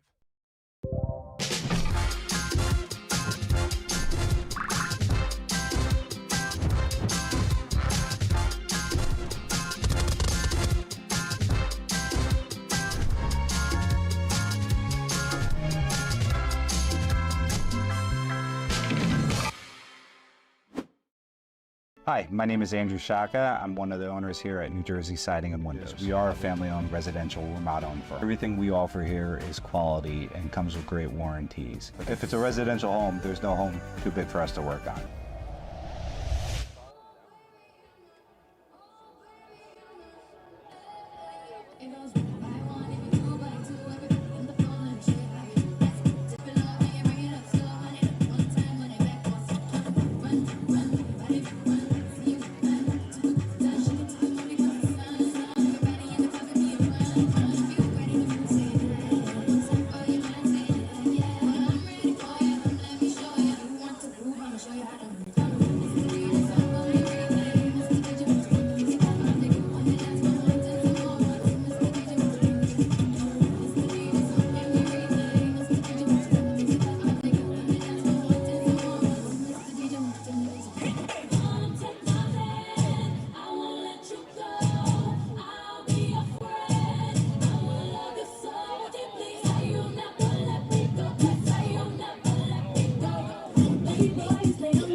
the William Patterson University Dance Team.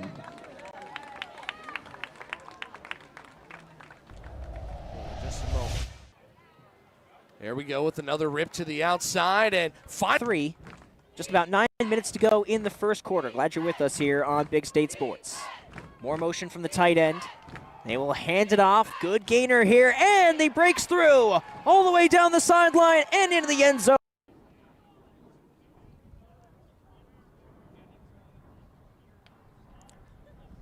Three guys on the line, and a big run here from McNair. Burst of speed, got through the line, but it's probably more than that 4 yards, just on designed runs, as dropping back and looking here along the left side, airs it out. Jump ball is snagged by Dorsey. Wow. Work from home. Why not? In fact, William Patterson is working from home. Throwing towards the end zone here is Jennings in tight coverage, and it's hauled in for the touchdown. Dropping back is Barry. Barry, pressure comes, fires over the middle of the field, and has a man wide open down the seam. There he goes, still galloping free. My goodness, what a run all the way inside. Just that for the captains, who are immediately inside the 10 just like that. As the tight end just got lost in the shuffle there, it'll be a QB runner here for Barry, who stays on his feet and gets his way in. Touchdown. One return man back at around the 45, as that punt is easily going to reach him. Push him back a couple yards, and it'll be good for a return here along the right side. Look out, there's some space again. Cutting it back. Ball is out, though, and it looks like he got it. Just didn't quite bounce their way. Dropping back, throwing deep down the sideline. Has Hart. He's there. Touchdown. Just like that. David Hashagen here from Big State Sports. You're watching free coverage of the best high school athletes across the Garden State.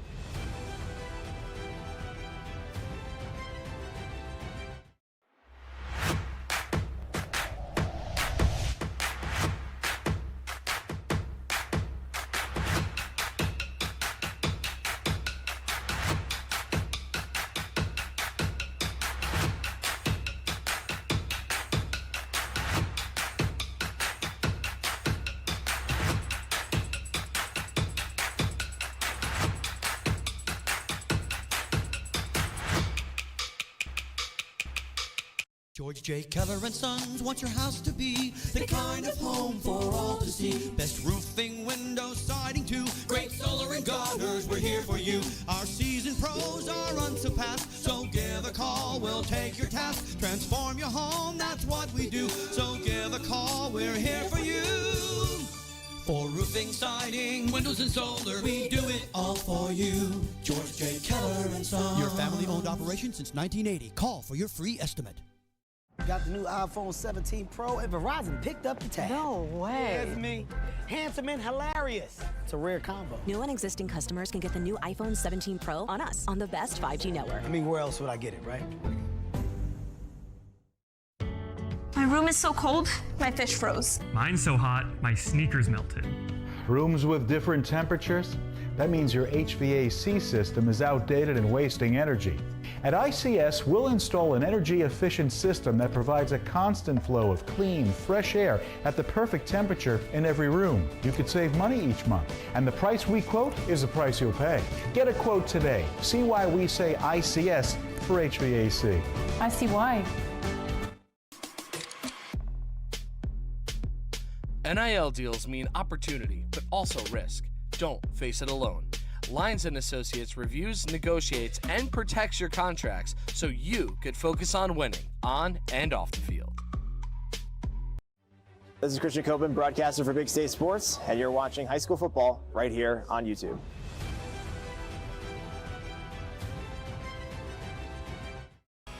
Pick Your Cards is located on Route 46 in Ledgewood. Our huge inventory can be shopped online at pickyourcards.com, where you can use the code Big State Sports for an extra discount.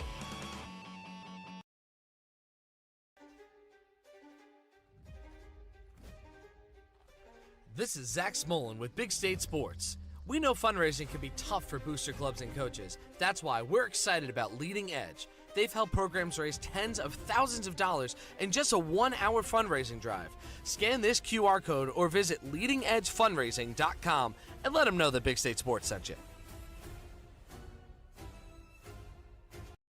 Mandelbaum Barrett PC Attorneys at Law provide you with a 360-degree approach for your personal and business legal needs, built on relationships, support, and innovation. You can rely on Mandelbaum Barrett. Visit us at mblawfirm.com. Hi, I'm Dan from George J. Keller & Sons. My family-owned company has provided superior service to local homeowners since 1980. And based on the strength of our commitment to you and your positive reviews and feedback, we are now a GAF 3-star President's Club winner. That's right, one of 30 winners out of 2,600 Master Elite dealers nationwide. Our seasoned pros provide the best service and quality products from beginning to end of your project. Give us a call today for your free estimate. Thinking about making a move? Call Michael Rossi from Keller Williams, your residential real estate enthusiast. Whether you're looking to sell or buy, Mike's your guy. Likely one of the most expensive and stressful transactions a person makes is real estate. So why not have fun doing it? Call Michael Rossi today, where he is bringing the process from frustrating to fun. Hi, my name is Andrew Shaka. I'm one of the owners here at New Jersey Siding and Windows. We are a family-owned residential remodel-owned firm. Everything we offer here is quality and comes with great warranties. If it's a residential home, there's no home too big for us to work on. David A. Santini, CPA, LLC, providing financial peace of mind. Let us take the stress out of taxes for you too. Peace, love, and taxes. Here at Open Road Cadillac, everybody gets treated just like family. We always make sure we find the right car for you. The 2025 Cadillac Lyriq, now for the limited time price of only $529 a month. Open Road Cadillac of Morristown in Florham Park, New Jersey.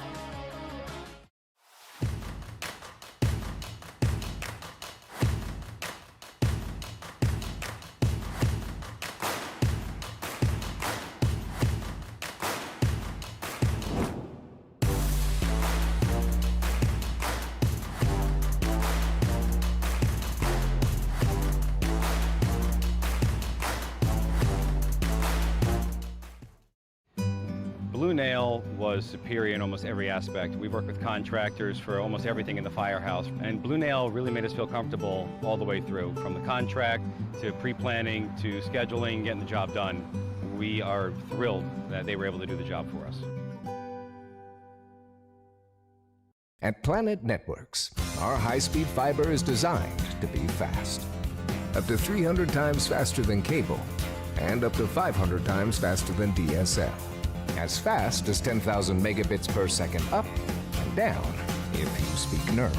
We're talking cheetah, bullet train, lightning strike, hummingbird, race car kind of fast.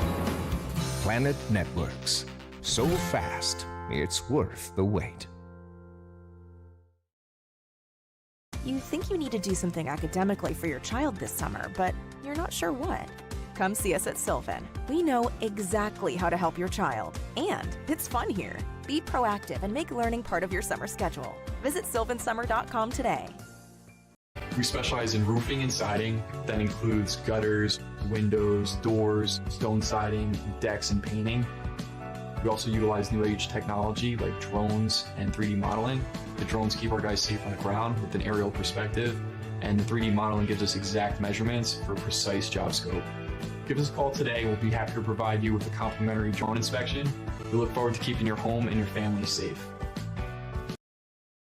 Hi, I'm Barry Farber, and I'm so excited to bring you the new special edition hardcover copy of The Adventures of Little Billy in Search of the Magic Tree.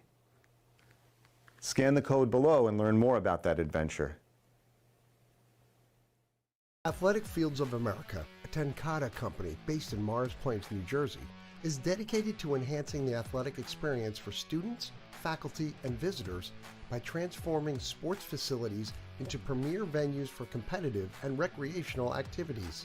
We've installed over 1,000 fields, and we continue to focus on innovation and excellence.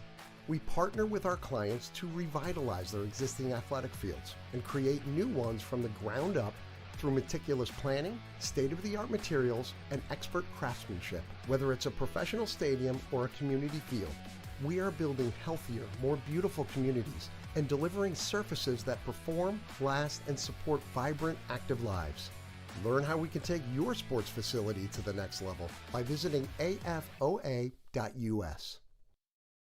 Hey parents, Anchor Golf and Recreation is now registering full and half-day golf camps. Anchor Golf Day Camps are designed to teach children fundamentals of golf. To register your child for golf camp, go online and click the registration tab at anchorgolfcenter.com. Anchor now has 4 dedicated outdoor lighted pickleball courts. Call to reserve your court today. Check out Anchor's 18-hole miniature golf course with new features. It's fun for the whole family. Anchor Golf and Recreation offers so much more. Call or see us at anchorgolfcenter.com.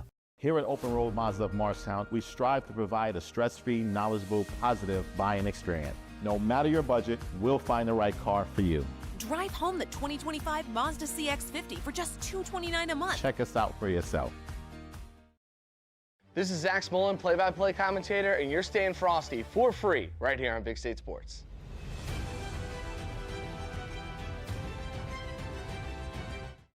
KJM Financial, helping families navigate the college application and financial aid process since 1988. Visit njcollegeguy.com to schedule your free consultation today.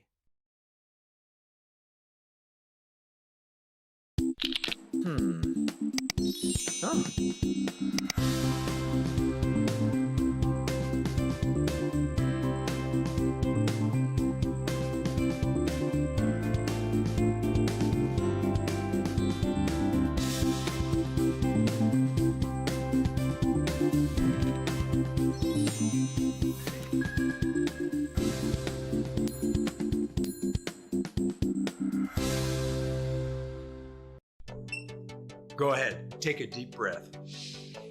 Oh, nice, huh? That's some clean, fresh air at the perfect temperature.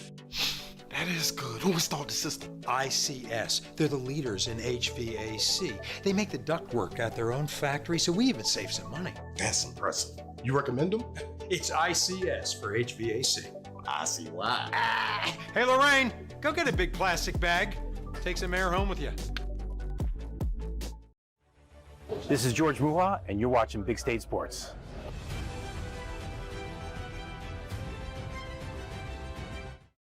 If you live in Andover, Blairstown, Byram, Frankfurt, Franklin, Frieden, Frelinghuysen, Greene, Hampton, Hardwick, Hope, Knowlton, Lafayette, Newton, Sparta, Stillwater, Sussex, and Wantage, Planet Networks is building high-speed fiber in your neighborhood. Visit getplanetfiber.com today to learn more. Struggling with confidence, inconsistency, and playing scared? Learn how to unlock your potential and perform at your best when it matters the most with Top Mental Game. Your talent sets the floor. Your mindset sets the ceiling. When the moment comes, will you be ready? We offer installation of siding, vinyl, and composite. We also do replacement windows, doors, roofs, decks, attic insulation, and e-shield. For years, it had been the same routine, working all night. Ah, those beautiful faces. I wanted more, for me, for them, for our futures. There was this day that something changed, a simple moment of dress-up. It opened my eyes. Take charge of your future and go big at CCM. Back here at Whiteman Stadium for the second half between the William Patterson Pioneers and the Christopher Newport Captains here on Big State Sports. Hello, everybody. Jeremy Nielsen coming back to you from the Mandelbaum Bear broadcast booth in Wayne, New Jersey. And we've certainly seen a display from this Newport offense. They've certainly been TNT, dynamite. And, well, they've put up 35 points in the first half. Still time here for William Patterson to try and climb back into this game, but it'll take quite the effort from everybody in the orange and the gray today. As 4 rushing touchdowns on the game. It started with the freshman Dre Tharrington, a 33-yard run.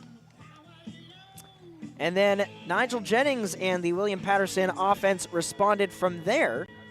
They were able to hook up in the end zone, as it was Kyle Manley, with his first touchdown catch of the season.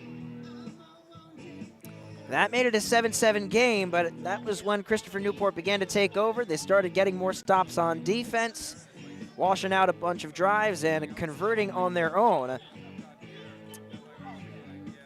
And that was when they began to open the floodgates. So in the first quarter, they were able to connect for they got a rushing touchdown courtesy of the quarterback Connor Berry after a big-time catch and run from their tight end Jason Viernes. So that made it 14-7. And then after a quick 3-and-out with 50 seconds to go in the first quarter, Berry finding his top receiver Colin Hart for 42 yards. That was the first and only receiving touchdown for CNU thus far on the day. And then in the second quarter, they continued to add on a couple of quarterback sneaks to make it 28-0, then eventually 35-0. Couple big plays, of course, setting up those rushing touchdowns, both coming from Connor Berry, who has a trifecta of rushing scores. And, of course, we'd like to thank the William Patterson Pioneers for once again allowing us to cover their games on their home field here at Whiteman Stadium.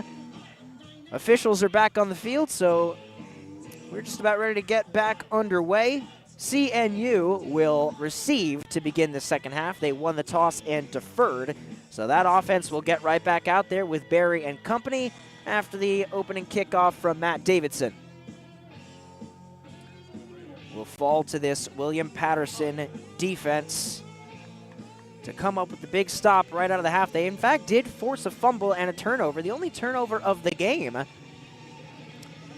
And it set up a short field for the Pioneers, and you were thinking, maybe this could be a big play over the course of the game, but then the Newport defense did the job.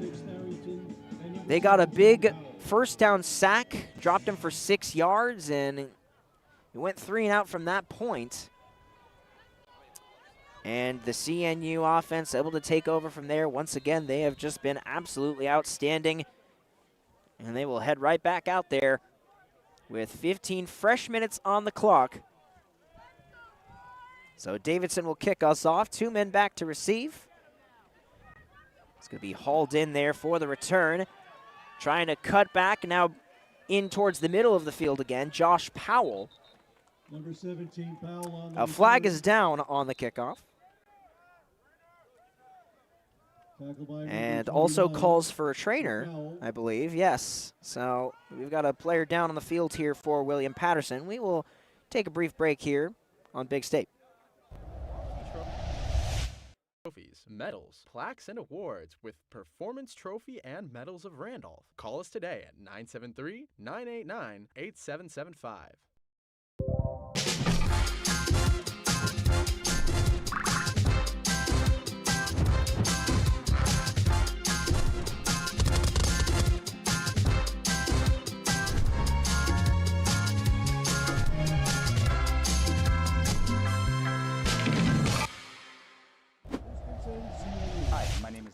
Back here on Big State Sports, a penalty assessed to William Patterson on the kickoff, so CNU's offense will get the ball right at the 47-yard line, right near midfield, as Berry will fake the handoff, looking to throw, but he's brought down for the sack. It's the first of the game for the Pioneers. Jace Harmon in the mix with Nasiah Jackson. And it's a 10-yard sack for the Pioneers to make it a 2nd and 20. So a very nice start there, a first play from scrimmage for this defense. And down goes Berry, who is 10 for 11 through the air for 247 yards and a touchdown. So talk about accuracy. He has been absolutely outstanding all year long. Takes the handoff here. They will give to White and force back once again. Good response there. Harmon in the middle of it once again. helped by Kevin Takazawa. And quickly, this will be a 3rd and 17. Of course, still a decent amount of pressure here on William Patterson to come away with the stop and force the 3 and out. There was a situation earlier in the game, where they had an opportunity to force a 3 and out on this explosive offense. It was 3rd and 10 at the 20-yard line, and then Barry was able to find his tight end, Jason Viernes, for an 82-yard catch and run, and it led to an 8-yard rushing touchdown a play later. We've got a timeout taken by Christopher Newport early in the half here. We'll keep it here. As worth mentioning here, coming in, Connor Barry on the season. Mentioned the efficiency today, 10 of 11. On the season, he is 108 for 148, 102 for 148 coming in for a completion percentage of a shade under 68%. Now, when you add in the 10 completions and the 11 total attempts, it's 112 for 159. So now he's up above 70% in terms of completion percentage on the season. Passer rating, I don't think I have. No, I do. I have passer rating. 216.13. I thought the passer rating capped out at 158, so that's a number above 200. But logically, passer rating shouldn't have a cap. There's no reason it should have a cap. It should always be able to go upward. Rolling out right is the lefty Barry, looking deep over the middle of the field, looking for Hart. He makes the catch. What a snare there, one-on-one, and once again, we have a flag down, and this could be coming back here, judging by the reactions of the linemen for CNU. Ineligible receiver. Number 73 on the offense. 5-yard penalty. So one of the linemen for Christopher Newport was ineligibly downfield. It will be 3rd and 22. And it will lead to a 3rd and 22 here, though, judging by that last play. 3rd and 22 is kind of a 3rd and short for this offense, but we'll see if the Pioneers can come up with the stop that they've long been searching for. Haven't been able to come away with one in a hot minute. Not since that forced fumble in the second quarter. They send White out in motion. Fake the handoff. Short toss. Finds White. White maneuvers and tumbles forward. Sorry, that's the number 1, Matt Dezierski. And gets back to the original line of scrimmage, but not a whole lot further. And so the Pioneers do get the stop, and the Captains will punt it away. Gain of 11. It'll be 4th and 11 from the 46. I believe that's the first punt of the game for Christopher Newport, as they will send out Max Lawton. Lawton into punt. Back to receive. I believe it is the number 37, Emilio Mendez again.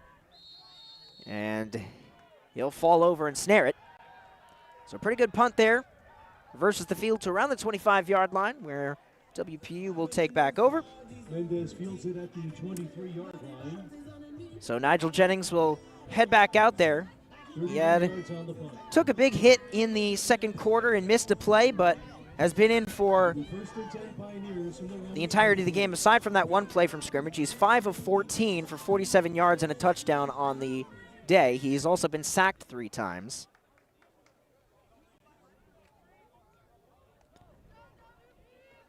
He will hand the ball off on the first play of the drive, and they get right about back to the line of scrimmage before a couple of captains seize upon him. Among them is Jackson Ambrose. Nasir Dale with the carry. Gain of 1. Gain of a yard on the play. 2nd and 9 from the 24. Dale with his second carry of the game.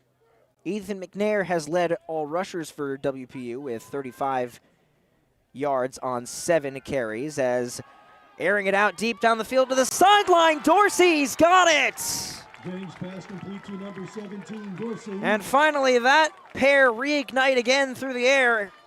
A big connection between Jennings and Brian Dorsey, who had 2 receptions for 19 yards. That play certainly changes the calculus, and they are past midfield into Christopher Newport territory. That's a 35-yarder. Now they will hand it off back to the running game here.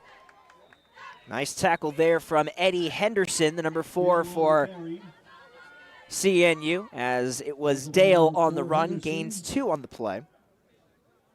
Gain of 2 on the play. 2nd and 8 from the 39. So Jennings, with that 35-yarder, now has 82 yards through the air today. Mentioned earlier, had the touchdown reception with Manly, a 12-yarder in the first quarter. Jennings drops back, looks to throw again, looking towards the far side. Running out, rolling, throwing, incomplete. He's going to get it out of there, and it takes another hit late in the play. Goodness. Looked like Estrella.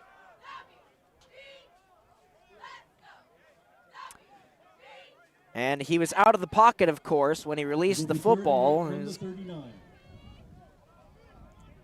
So it'll remain right there, 3rd and 8. McNair is in the backfield. And this CNU defense has done a good job applying the heat when they've needed to. They show blitz right here. Out of the gun. They bring it all. Here comes Jennings. He has to get rid of it. Finds his man floating it over towards the sideline. It's a completion to Dorsey, but it'll be shy of the sticks. And once again, another hit taken by Jennings, and he's down again. Looked like Estrella was in on it once more. We will take a timeout as they check on Jennings once again on Big State. Here at New Jersey.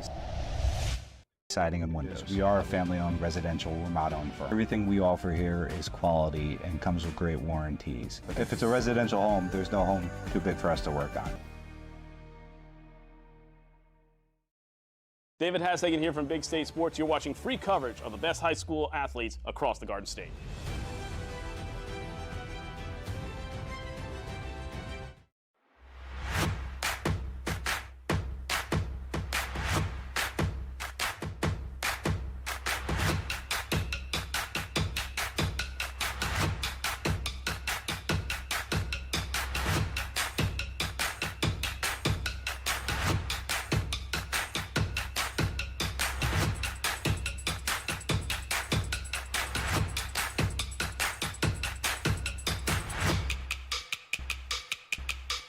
George J. Keller and Sons want your house to be the kind of home for all to see. Best roofing, windows, siding too. Great solar and gutters, we're here for you. Our seasoned pros are unsurpassed, so give a call, we'll take your task. Transform your home, that's what we do. So give a call, we're here for you. For roofing, siding, windows, and solar, we do it all for you. George J. Keller and Sons. Your family-owned operation since 1980. Call for your free estimate. Back here on Big State Sports, William Patterson quarterback Nigel Jennings has been brought over the sideline. He couldn't put any weight on that right leg. He was hit hard once again, trying to get rid of the football. He's taken quite a few hits in this game, and it's doubtful that he's going to be able to continue, certainly not for this drive. As Cristiano Pittman in at quarterback, they look to convert here on 4th down. Pittman lost the ball, and he's nailed. And Newport has it. Well, just like that, the cookie crumbled quickly. Pittman could not handle the ball. Masai Bruning with the recovery. Ruling on the field was a fumble recovered by Christopher Newport. And you see there, he was trying to pitch it over to McNair and just couldn't quite get it there. Ball was recovered by Devin Norman. And it would have been a turnover anyway on downs, but it winds up being a turnover by way of lost fumble. So it'll set up CNU at the 46. Barry drops back, throws, far sideline, sliding grab, and a nice connection there by Bo Sanau. Complete to number 8, Viernes. Rather, that is Viernes, the tight end, who is out there. My apologies. 0 looked like an 8 from that far distance. That's why I got to get my binoculars back up. Just got a halftime update from David Hashagen, Pingree and Rutgers Prep. That is one heck of a Somerset County final in girls soccer. Rutgers Prep, the #1 ranked high school in the country, up against Pingree, who is quite the powerhouse in their own right, scoreless at the half there. Number 5, White on the carry. Short gain there for Gunnar White. And it'll be second and about 9. Looks like no gain, in fact, so it'll stay 2nd and 10 right at that 41-yard line. 8 minutes and 30 to go in the third quarter as Jennings is seated on the William Patterson sideline. You have to feel for him. He gave it his all in this game and really came under heavy pressure throughout the first half, and certainly on that first drive of the second half, as this one's floated into space. Nice catch there, and a leaping, hurdling play by Colin Hart to get to first down yardage. Hart has been absolutely spectacular today, as once again the top receiver for CNU. That is his 6th catch of the game. He had 146 yards on his first 5 snags for an average of 24.3. That'll make the average dip a little bit. That was only about 11 or so, but still enough to move the sticks.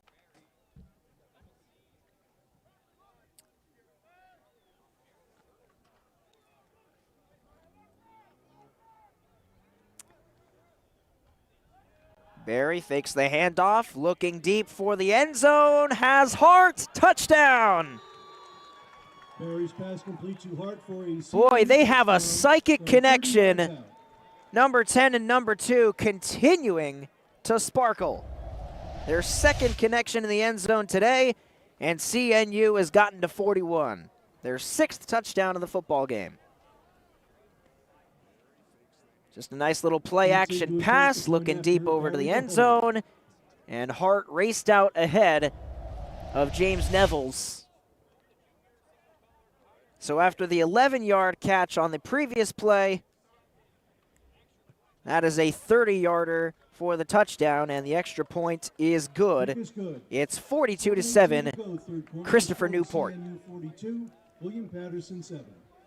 Again, as mentioned, the captains are ranked 15th in Division III football. They moved up from 17 the previous week. They're nestled between Central of Iowa and DePaul with a W.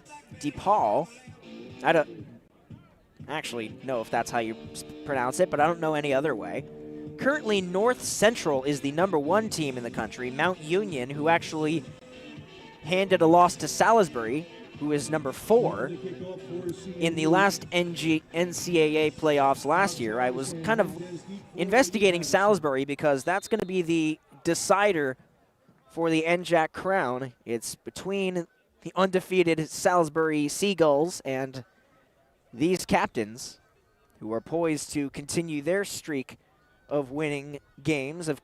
As mentioned, they have 11 consecutive wins going back to last year, which is a school record, and they're looking to keep the good vibes rolling as there's a flag down on the play. I believe it was away from the return as a couple of guys got tangled up with each other.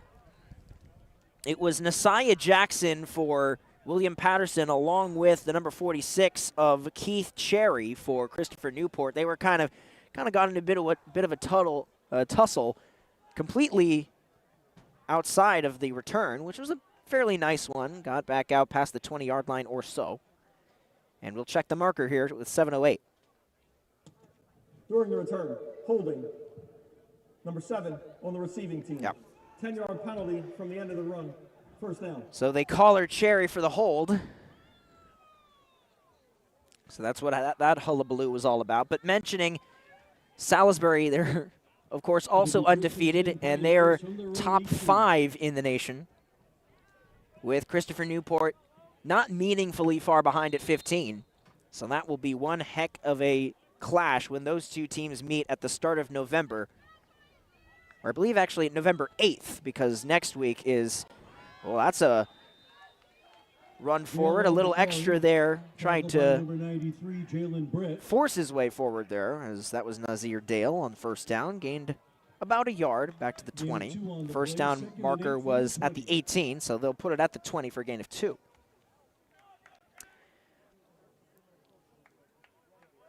The Captains will take on Montclair State next week, and then it'll be Salisbury at home before finishing up their slate of regular season games at the College of New Jersey. And there's a little bit of extracurriculars at the end of that play right by the original line of scrimmage, as it was a nice carry there, positive yardage for Dale to get to 3rd and 1. Gain of 7 on the play. 7-yard gain, from the 27. as looks like they've checked out Cristiano Pittman, who was in at QB. And a flag has flown. It looks like they're going to get, they were trying to direct snap, I believe, to Dale, or at least that's what they wanted to do, but I think a flag is down, or maybe timeout was called beforehand. We'll see. There was a bit of confusion there for the Pioneers as to what they were trying to run here, as Pittman went to the sideline. Before the flag, timeout, William Patterson. So William Patterson did get the timeout off in time. Sean Williams making sure that they were not penalized for that play right there. And we'll keep it here at 5:50. As for William Patterson, we mentioned they will finish their home schedule the regular season with a couple of games against in-state opponents, Kane University and Montclair State. Of course, they will be traveling to Salisbury and sizing up the number 4 ranked Seagulls themselves. So talk about some challenges there, back-to-back weeks against top 15 teams. This top of the NJAC conference is no joke as we head down the stretch in the regular season here. Big thank you again, as always, to William Patterson for hosting us here. Still waiting for a few more updates. We have a few halftime scores for football, and those games should be back underway at this point, but Summit led Scotch Plains Fanwood 28-0 at the intermission. West Essex with 20 unanswered points to take a lead over Morris Knowles at the half. That's a 20-13 score. As on 3rd and 1, the Pioneers do indeed get the yard that they needed to move the sticks. Chatham up 28-7 on Parsippany Hills. And Par Hills looks like they're going to be denied their opportunity to sneak into the postseason picture if they could have gotten their 2nd win of the year against Chatham. They would have had an outside shot as the ball is loose on the turf. Nazir Dale couldn't hold on to it, and who's got the football? Some of the captains signal it's their ball, and it is. A lost fumble for William Patterson will give the ball right back to CNU.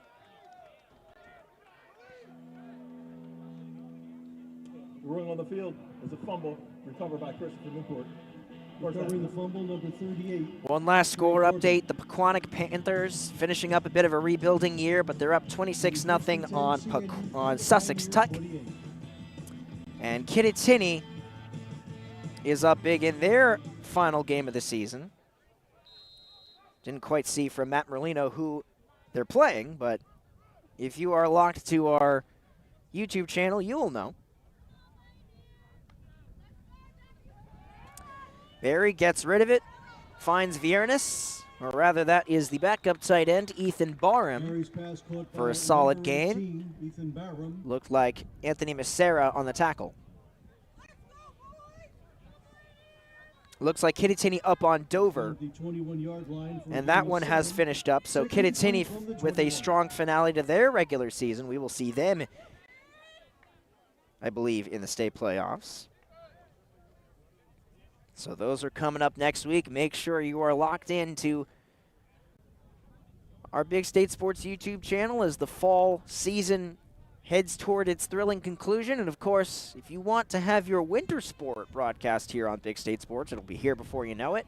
Reach out to Sue Lamello, sue@bigstatesports.com, as that's a nice toss in the flat. And look at Hart go down the sideline. He's got a first down yardage. Goal to go for the Captains. Hart continues to gobble up yards. It was a 30-yard touchdown catch on the last drive. And that's a 17-yard completion. So Hart should be up to, I believe, he's now at 187 receiving yards on 8 catches. So first and goal from the 4-yard line and a few whistles. So it looks like CNU will take a timeout. 3:16 to go. Still in the third quarter here at William Patterson. And we'll take a brief timeout as well on Big State Sports. No way. That's me. Handsome and hilarious. It's a rare combo. New and existing customers can get the new iPhone 17 Pro on us on the best 5G network. I mean, where else would I get it, right? My room is so cold, my fish froze. Mine's so hot, my sneakers melted. Rooms with different temperatures? That means your HVAC system is outdated and wasting energy. At ICS, we'll install an energy-efficient system that provides a constant flow of clean, fresh air at the perfect temperature in every room. You could save money each month, and the price we quote is the price you'll pay. Get a quote today. See why we say ICS for HVAC. I see why. NIL deals mean opportunity, but also risk. Don't face it alone. Lyons & Associates reviews, negotiates, and protects your contracts so you could focus on winning on and off the field. This is Christian Coben, broadcaster for Big State Sports. Back here on Big State Sports, dropping back and looking end zone. Touchdown. As the pressure came on Barry, but he was able to drop into the bucket right to Fred Cowell IV, the freshman tight end. And Christopher Newport has reached their scoring average for the season, at least pending the extra point, because they're at 49 points per game. They're at 48 after the touchdown as we welcome you back here to Whiteman Stadium. And Jonathan Gates to kick the point after. Bit of a high snap, good hold though, and the kick is good. And there is that number, 49, 7 touchdowns. Again, that is just a regular Saturday for the Christopher Newport Captains as they continue to have a hold on this game here at Whiteman Stadium. Still 3:10 to go in the third quarter. And William Patterson has to find a way to rally here just for these final 18 minutes and 10 seconds of this game. Obviously, Nigel Jennings knocked out earlier in the quarter as a game in Group 1 has really developed here. Late in the fourth quarter, Brearley leads Dayton 10-7. Mendez and Hobbs Harris deep for William Patterson. That game's still not over just yet as Dayton looking to punch their ticket to the state playoffs. So the Pioneers will receive here on the kickoff. This one backs them up all the way towards the end zone. It'll be carried out here by Mendez, and he is brought down. Mendez on the return, tackled by number 49, Bailey. Tackle credited to Terrell Bailey, the number 49, and this drive will start at around the 14 or 13. Well, I guess that's the 12, more accurately, so Good job by the CNU special teams to come up with the quick stop there on the kickoff return. 2:57 on the clock. Again, First and 10 Pioneers at their own 11-yard line. thank you everybody for joining here. Just one sponsor to thank today, and that is indeed the William Patterson Pioneers themselves. So a big thank you. But if you want to advertise with us here on Big State Sports and get in front of our YouTube audience, which has a pretty substantial number at this point, over almost at 28,000 subscribers, well, you can reach out to George Muha, our executive director, George at BigStateSports.com. Get your company on the air and advertise with us. It's a great way to get in front of a great audience. As here's a nice throw over towards the sideline, but a little bit too far. Was looking for Dorsey, and a flag is down. Dorsey incomplete. Flag on the play. It was Pittman with his first pass attempt of the football game. And we will check the flag here right by the end zone. William Patterson hopes it isn't against them. They don't have a whole lot of field to deal with, but it would appear it is against them. Roughing the passer. No, it isn't. High end on the quarterback. Number 93 on the defense. 15-yard penalty. First down. Well, they were all huddled up by the 5-yard line, so I sort of made a poor assumption, but I thought they had already backed themselves up, but it was a roughing the passer call, and we've seen quite a few of those from CNU, which is something that they'll probably want to get in check once they travel to Salisbury. They're up against a team, Salisbury, a much more run-dominant offense than Christopher Newport, which thrives through the air, so that'll be an interesting stylistic contrast for those two teams when they square up. And so, of course, with that in mind, with more running plays, there will essentially be less risk for a roughing the passer call, certainly, when they face Salisbury, but they don't want to commit any penalties like that would stretch the field, as there's a nice run down the left side of the field for Francois, and he's able to move the sticks for WPU.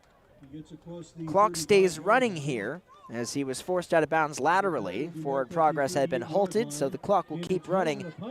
First down. And the Pioneers moving the football here. Nice carry there for Munvie Francois.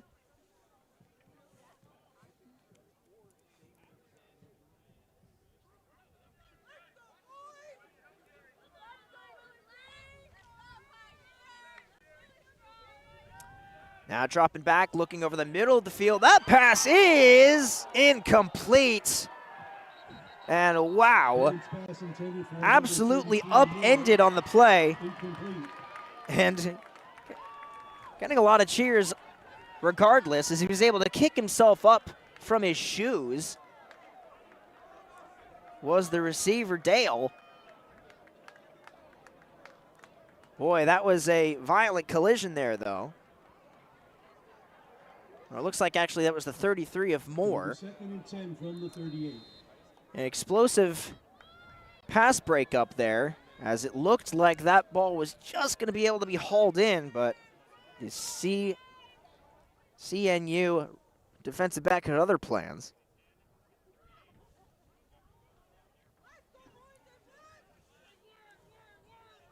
Pittman out of the gun. We've seen him try to stretch the field a few times here, and now he'll throw out towards the flat. It's incomplete. Along the sideline, was looking for Jordan Wilkerson, sophomore wideout, who played his high school ball for the Northern Burlington Greyhounds in Burlington County. Self-explanatory there, but out of Chesterfield, his first target of the game, but couldn't quite get it there. Could Cristiano Pittman, the sophomore from Irvington, who has checked into this game with Nigel Jennings, unable to continue. Pittman drops back again. Has a man in the flat, but looking deeper down the field for Dorsey in double coverage. It's broken up again. Boy, they've been so close a couple of times on those long strikes down the field, but able to get a hand in there and just gum up the whole works. That was number 18 or 19 of Eli Sherfield. And a couple of explosive plays in the secondary, able to put an end to that drive. So not a bad couple of throws there from Pittman, but just couldn't quite connect. It's a really nice recovery from the captain's DBs. The fair catch on the punt there from Hansulis, who's had a busy afternoon. And the captains will take back over on the field. We'll see if the full complement of starters are still out there. We saw them with the touchdown pass to Fred Cowell. That was kind of maybe the first sign that they were going to start getting some new people involved here. As Fred Cowell, for his part, had 4 catches for 20 yards and a touchdown coming into the game, so he now has 2 receptions.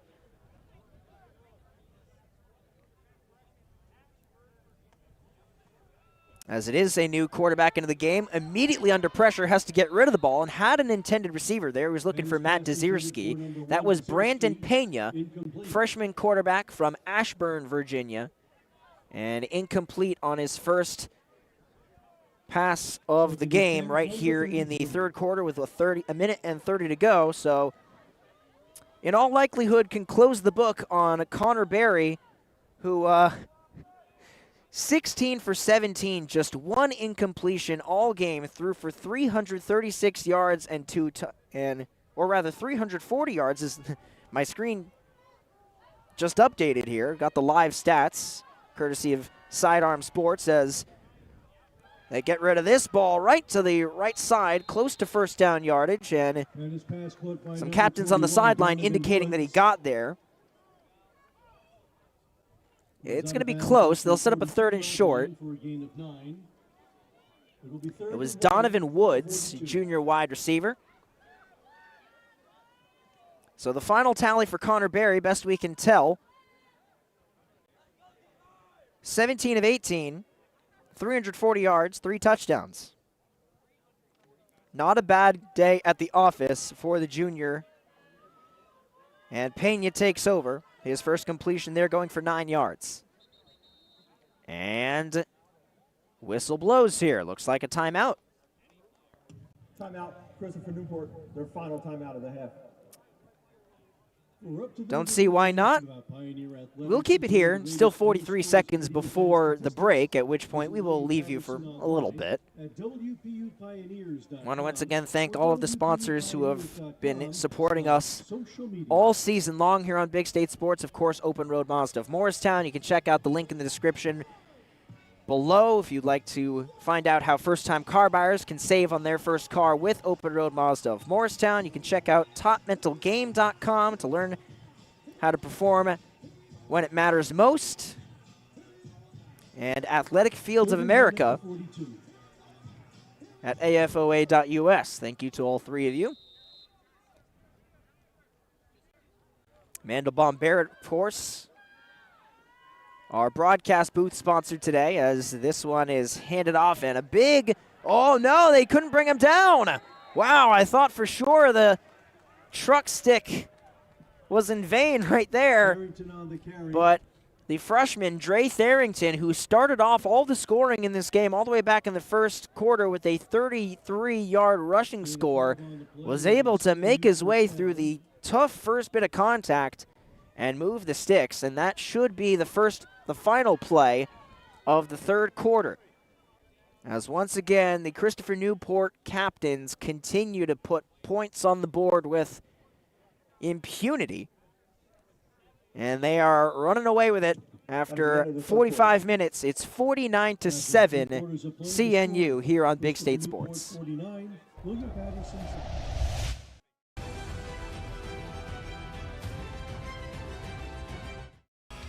Pick Your Cards is located on Route 46 in Ledgewood. Our huge inventory can be shopped online at pickyourcards.com, where you can use the code BigStateSports for an extra discount.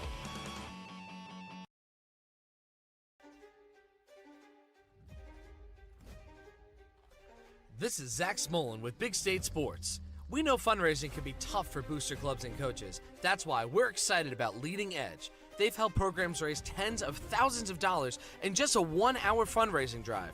Scan this QR code or visit leadingedgefundraising.com and let them know that Big State Sports sent you.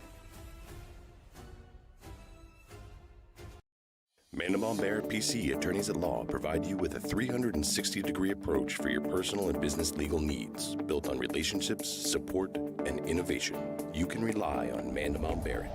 Visit. Welcome back here on Big State Sports. Jeremy Nielsen coming to you with Chris Delegard on production. Pena drops back, looks, launches deep down the field. This is a little underthrown. It is going to be broken up all the way at the far end of the field. Nice effort there in coverage from the number 25 of Jamari Hill, the East Orange native who played ball at Hillside not too far away in Union County. And it'll be second down as we just welcome you back from the quarter break. Christopher Newport has their backup quarterback, Brandon Pena, into the game after Connor Berry certainly did his job. Almost perfect in terms of dropbacks, just one incompletion. And 3 touchdown receptions, or 3 touchdown passes, all to his top target, Colin Hart, as Matt Dzerzski, who was the quarterback here for a couple of seasons before Hart took over. He's now lined up at wide receiver. It'll be 3rd and 5 from the Pioneer 48. So it'll be 3rd and 5.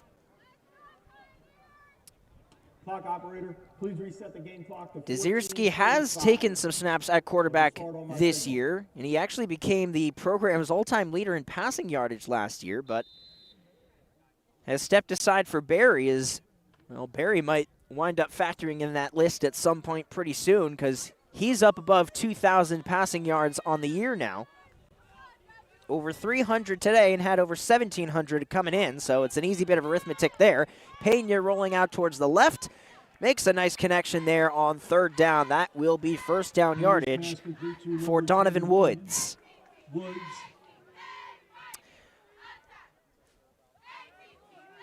Once again, as mentioned, final at Kittatinny. They take their season finale over Dover and go 7-2 on the season. I was there for their first game of the year. It was their first week 0 game ever. They got a victory over Saddlebrook. And under Coach Joe Coltelli, they've had one of their better seasons in recent years.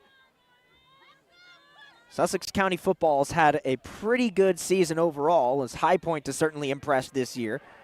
Newton as well with a good season on the gridiron, as that is a nice angry run right there to move the sticks for Xavier Kennedy, getting his first touch of the game. The number 23, senior from Ashburn, went to Briar Woods High School. Of course, those are all just sort of names to me.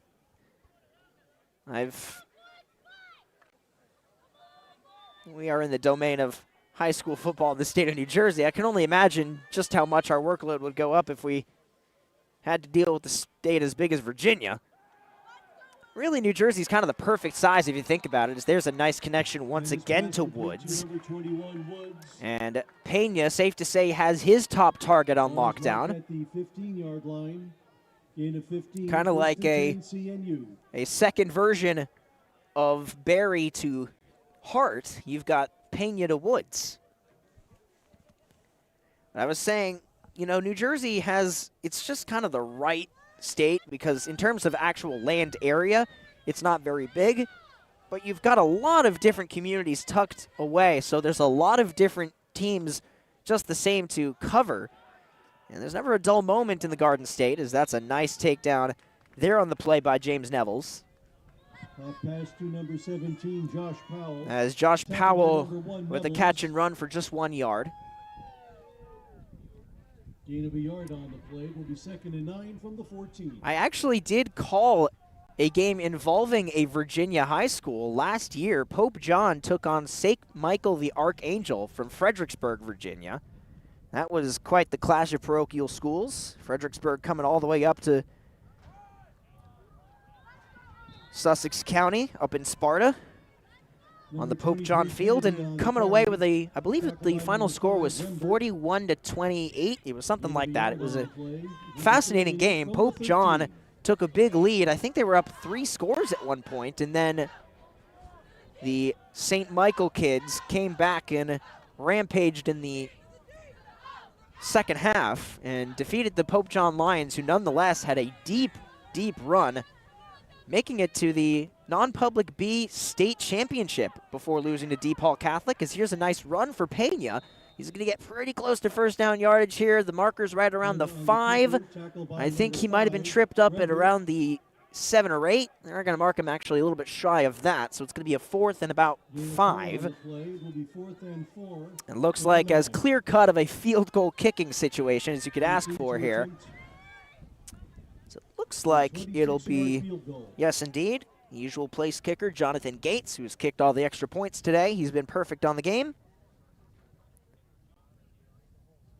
This one from 21 yards out. And the kick is good.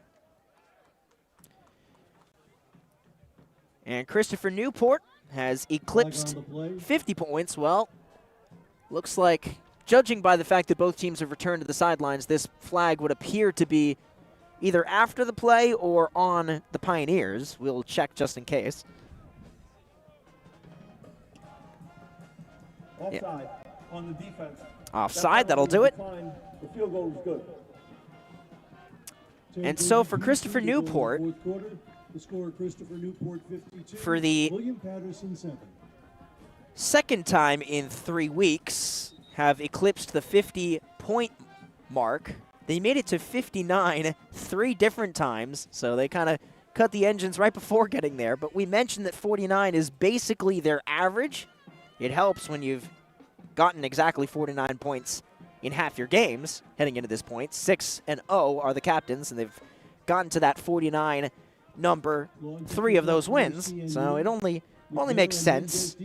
And of course, they had a 69-point outburst last week. So let's do a little quick arithmetic, shall we? 69, 49, 52 last 3 weeks. That's 170 on the board for the captains over the last 3 weeks for an average of over 56 points. Is that good? Flag flies here from a couple different directions. We've scarcely had a clean return from a kickoff today. There's always appeared to be some flag or another on special teams today. One of those things that might not have much import, certainly in the context of this football game, but going forward for both teams, definitely something to try to clean up as we're at the second half of the regular season schedule for these D3 teams. Block in the back, number 44 on the return team. That penalty enforced half the distance from the spot. It's a half the distance on the illegal block in the back from Daniel Iannone for William Patterson. So 7 touchdowns and a field goal for the visitors coming out from Newport News, Virginia, a naval shipbuilding town.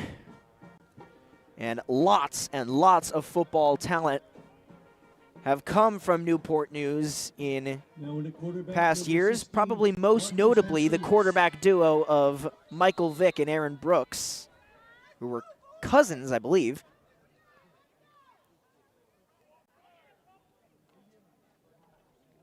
As this will be a handoff up the middle of the field. Looks like Dale on the carry. Dale has gotten the bulk of the work in the second half, or it looks like Francois there, the 41, rather than the 21. You saw Ethan McNair on the field while this was a closer ball game, getting the majority of the carries in the backfield for the Pioneers. And of course, you always had the option when he was right of Nigel Jennings, who is an excellent running quarterback as well as a passer. And it looks like at this point, Jennings has left the field entirely. I don't see the number 4 on the William Patterson sideline. He was hit hard on a 3rd down pass in the 3rd quarter. He was rolling out of the pocket, and he'd taken a couple of big hits, including one in the 2nd quarter after he just missed one play, and it was honestly pretty surprising to see that. To see him come back in so soon, because it sure seemed like a big hit that he had taken, but he went back in there and nearly made a couple of big connections down the field, but CNU's defense was ready. Just the one touchdown in the game for the Orange and Black. That came courtesy of Jennings and Kyle Manley. Francois on the carry. Tackle by number 96. For Manley, it was his first touchdown catch of the season. He'd waited quite a bit to get it, despite being a very consistent presence for this WPU offense, which has certainly hit a snag in recent weeks. Shutout loss, 42-0 against TCNJ 2 weeks ago before a 45-16 defeat at the hands of Rowan over in Glassboro. And of course, Glassboro is a name that you will hear a lot when it comes time for the football state playoffs. The defending Group 1 champions who more or less steamrolled over everybody on their way to the crown and might be poised to do so again. Of course, you've still got the Saab brothers who are absolutely, I mean, they're going places. I think they've both got like 20 Division I offers between them. So keep an eye on the Saab brothers. I remember me and Christian Copen here with Big State Sports, we covered their state semifinal game against Woodstown. Actually, I wasn't sure. I'm not sure if that was the sectional championship or if it was the state semifinal. But either way, they took down Youngstown, or Woodstown, I should say, with no difficulty at all. It was a blowout. And when the first 3 drives went touchdown, onside kick recovered by Glassboro, touchdown, onside kick recovered by Glassboro, touchdown, I thought, okay, I think I might know who's going to win the Group 1 state championship. And indeed, Glassboro took down Cedar Grove. 2nd and 10 from the 39. Coach Timmy Breaker, of course, with the trademark cowboy hat and sleeveless leather vest, even in the coldest of weather. That was certainly an experience, and certainly the weather in Glassboro was about as frightful as it can get for a late November night. And I started a color commentator for that game, but quickly had to shift up to camera because of how cold it had gotten. Unfortunately, our initial camera person couldn't make it through the night. She had to leave early. And I certainly don't blame her. They were tough conditions.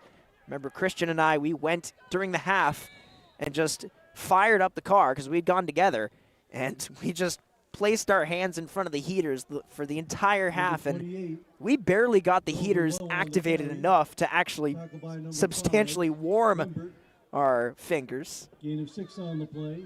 And I was not wearing good gloves for camera operation, so the buttons are a little small on the camera, and sometimes I wound up, well, literally fat fingering the off button because, well, the gloves were not very slender, so they were quite literally fat fingers. Certainly more playoff adventures to be had here, as that pass was in the right area, just couldn't be hauled in there by the number 83 for Christopher Newport of Stephen Bowers. As everybody getting involved here in the late stages, it'll be a 3-and-out for the CNU offense. Max Lawton out to punt. And once again, Emilio Mendez, who has been the primary returner today, the primary returner for William Patterson. Mendez, the freshman from Dover. We mentioned we had Dover on our airwaves earlier today as they fell to Kittatinny. Mendez, fair catch signal. He's getting buzzed a little bit there by Jeter, watched very closely. But he does wind up hauling it in right around the 10-yard line. Mendez with the fair catch at the 13-yard line. 7:07 to go in this game. Thanks again for tuning in. Jeremy Nielsen with Chris Delegard and Nikki Simmons. First and 10 Pioneers. So we have a Chris on the football field and a Chris in our crew. Unfortunately, we do not have a William with us. What is sort of thinking in a way that, I mean, these two names obviously after historical figures, but they also just sort of sound like people you would meet on the street. Like, I saw Chris Newport and Will Patterson the other day, and they were having a good time at the, I don't know, the Buffalo Wild Wings or whatever football fans do. It'll be a handoff there from Pittman, who is taken over at quarterback. Again, we wish the best for Nigel Jennings. On the carry. Tackle by number 35, Lucas Matheny. Most of the starters out of the football game at this point, looks like on both sides. 2nd and 9 from the 14. Gain of 1 on the play. Well, Brian Dorsey is still in on the near side for WPU, the top receiver, who's had a pretty good game, all things considered. There'll be another give here on the ground. Rumbling forward, another one for Dale, and a little extra there away from the play, and they're going to call a personal foul, it would appear, on Brian Dorsey, who shoved his man to the turf, totally away from the play. As Connor Cupin and Ryan Sudol have chimed in with finals from their games, Chatham takes down Parsippany Hills 35-7 at home, and Summit takes down Scotch Plains Fanwood by the exact same scoreline, 35-7, the final. Meanwhile, Charlie Brooks's quadruple header, I believe, is in its third game at this point. Middletown South taking on Colts Neck for the Shore Conference Finals in boys soccer. It's the number 4 seed. Personal foul. Unnecessary roughness, number 17. Yeah, there it is. That 15-yard penalty enforced half the distance. Third down. If the penalty is something that I spotted, it's usually pretty blatant, and it will back up the WPU defense. So they call her Dorsey there for the unnecessary roughness at the end of the play. But wanted to mention the intrigue for that Shore Conference final, because Middletown South had to defeat Christian Brothers Academy in order to make the final, and they did. In an absolute thriller, just the 1-0 final. And now they take on Colts Neck, which is certainly a regional powerhouse in soccer. Meanwhile, the Somerset County Tournament girls final, Rutgers Prep against Pingree, is still scoreless. Again, we mentioned that Rutgers Prep is the #1 team in the state of New Jersey and in the nation for girls high school varsity soccer. Pingree, of course, a soccer power in both girls and boys. Their legendary coach, who has been coaching for, I believe, 70 years or something to that effect. I'm afraid I forgot his name, but I looked him up a few nights ago. It's really an amazing career and a legacy that he's continued to build for the Big Blue. And Sulis will punt it out of his own end zone.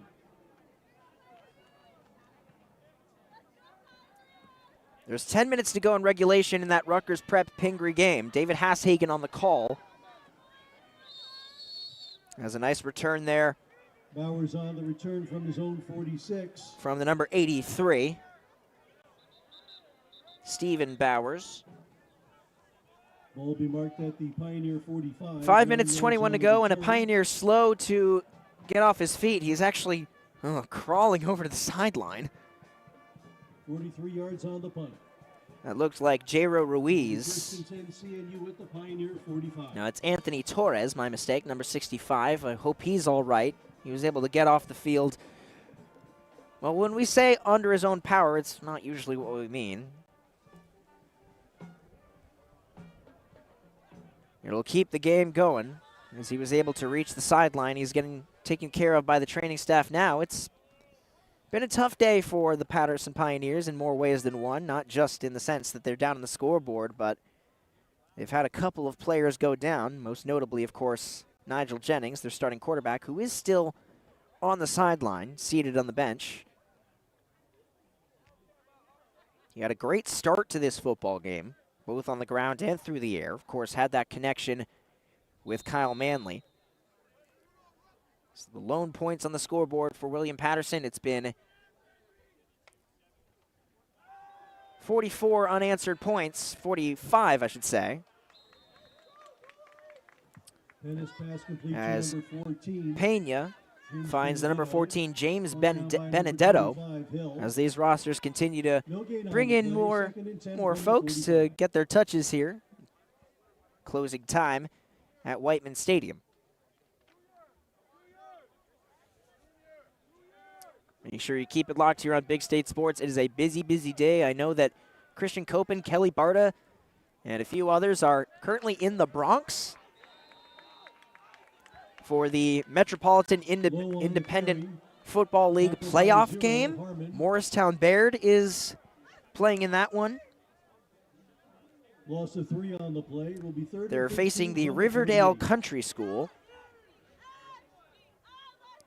Brearley and Dayton has finished up.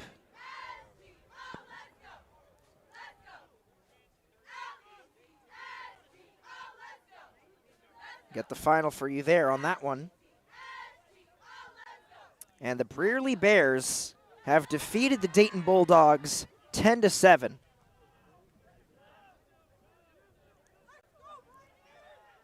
And what a season from Elliott Platt, as Brearley was winless last year. They finished 5-4 and take down Dayton.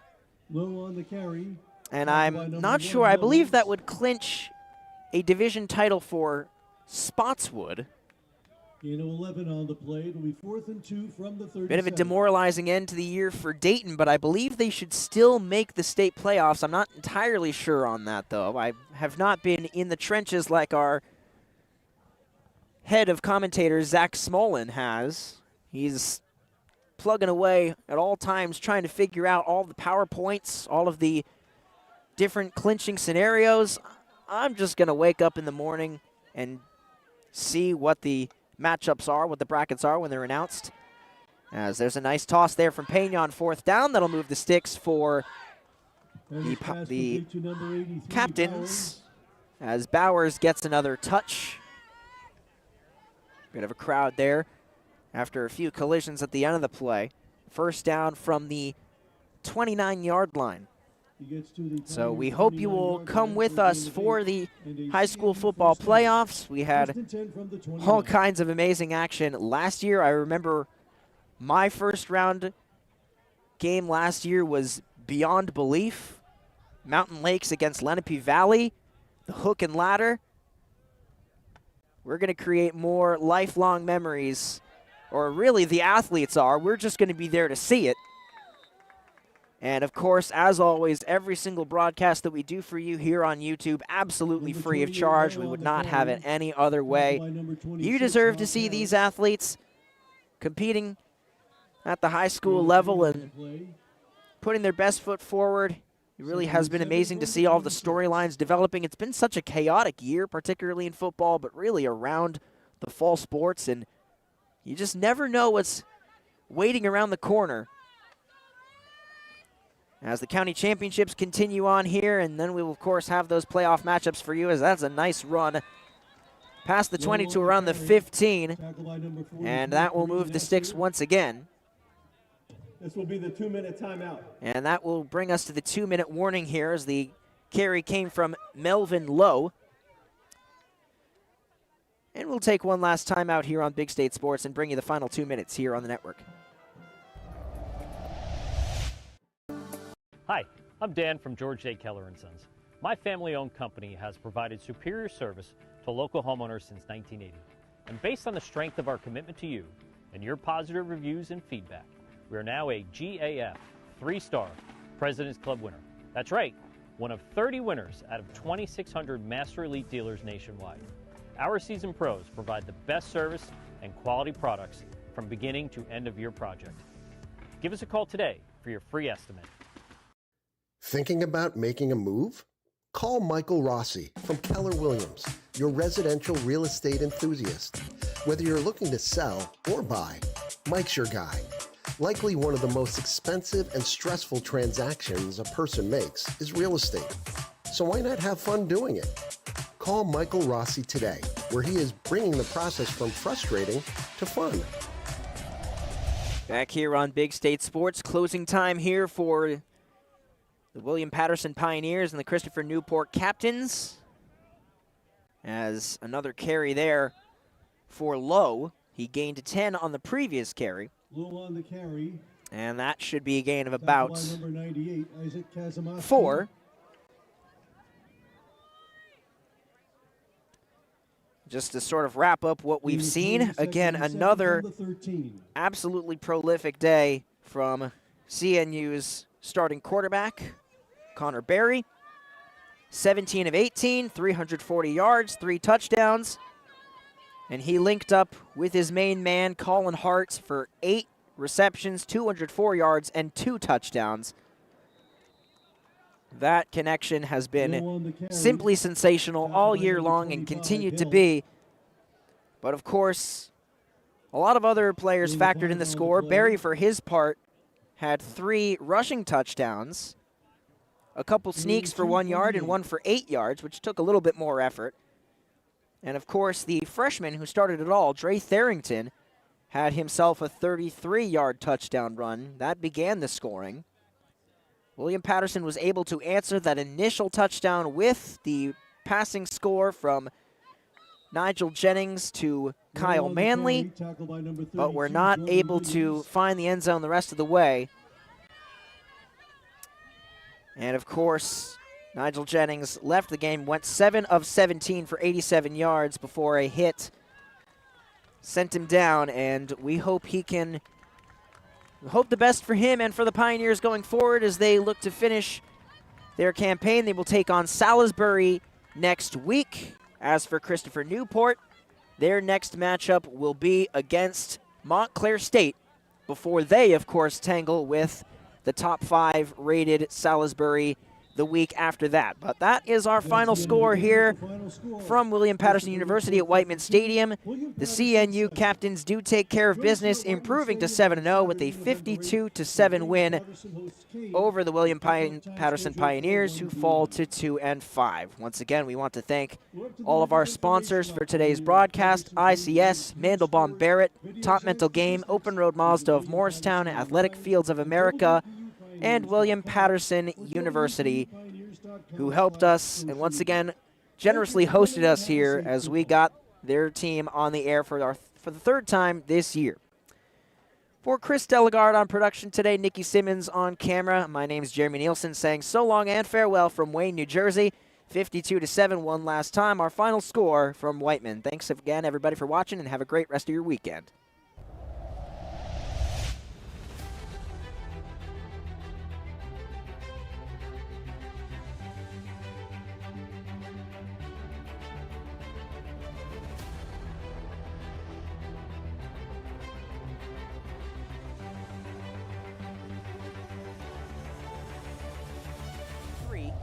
Just about 9 minutes to go in the first quarter. Glad you're with us here on Big State Sports.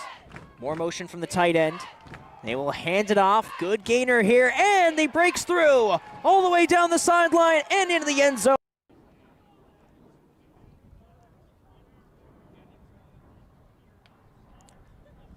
Three guys on the line, and a big run here from McNair. Burst of speed, got through the line, and but it's probably more than that 4 yards, just on designed runs, as dropping back and looking here along the left side, airs it out. Jump ball is snagged by Dorsey. Wow. Work from home. Why not? In fact, William Patterson is working from home. Throwing towards the end zone here is Jennings in tight coverage, and it's hauled in for the touchdown. Dropping back is Barry. Barry, pressure comes, fires over the middle of the field, and has a man wide open down the seam. There he goes, still galloping free. My goodness, what a run all the way inside. Just that for the captains, who are immediately inside the 10 just like that. As the tight end just got lost in the shuffle there, it'll be a QB runner here for Barry, who stays on his feet and gets his way in. Touchdown.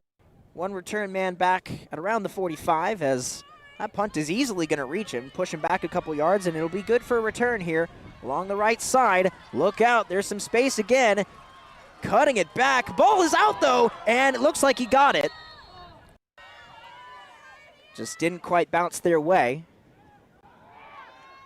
Dropping back, throwing deep down the sideline. Has Hart, he's there. Touchdown. Just like that. Has anything cooked up here on 3rd down. Dropping back, pressure comes, good block, and tripped up from behind. Here on the broadcast, that's commitment, because we do a lot of the games, and well, there's a nice little pitch right there to Tharrington, the freshman, cutting it over towards the numbers. Ball comes out, though, and William Patterson has recovered. I didn't quite see who forced it out, but a nice defensive play all the same, and Terry Francois with the recovery. And now it's a short field all of a sudden, but look out in the backfield. This one's going way back.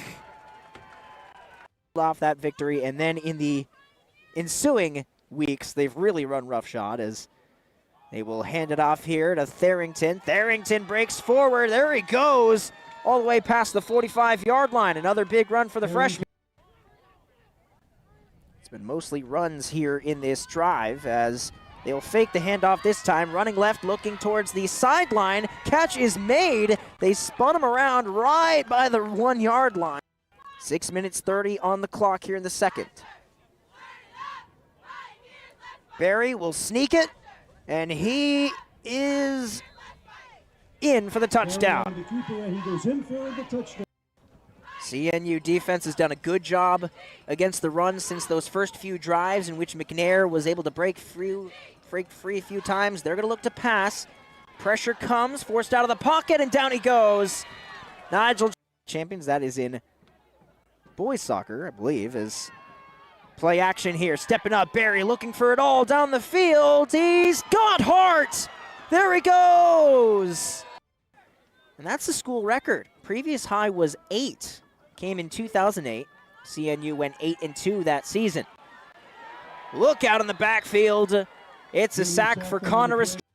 I will adopt that pronunciation as well, as that punt keeps on bouncing. Is it going to be kept alive? Oh, looks like it. Oh, nice play. Good effort, right? CNU's offense will get the ball right at the 47-yard line, right near midfield, as Barry will fake the handoff, looking to throw, but he's brought down for the sack. It's the first of the game. Passer rating shouldn't have a cap. There's no reason it should have a cap. It should always be able to go upward. Rolling out right is the lefty Barry, looking deep over the middle of the field, looking for Hart. He makes the catch. All rushers for WPU with 35 yards on 7 carries, as airing it out deep down the field to the sideline. Dorsey's got it. James pass complete to number 6. That he's going to be able to continue, certainly not for this drive. As Cristiano Pittman in at quarterback, they look to convert here on 4th down. Pittman lost the ball, and he's nailed. And Newport has it.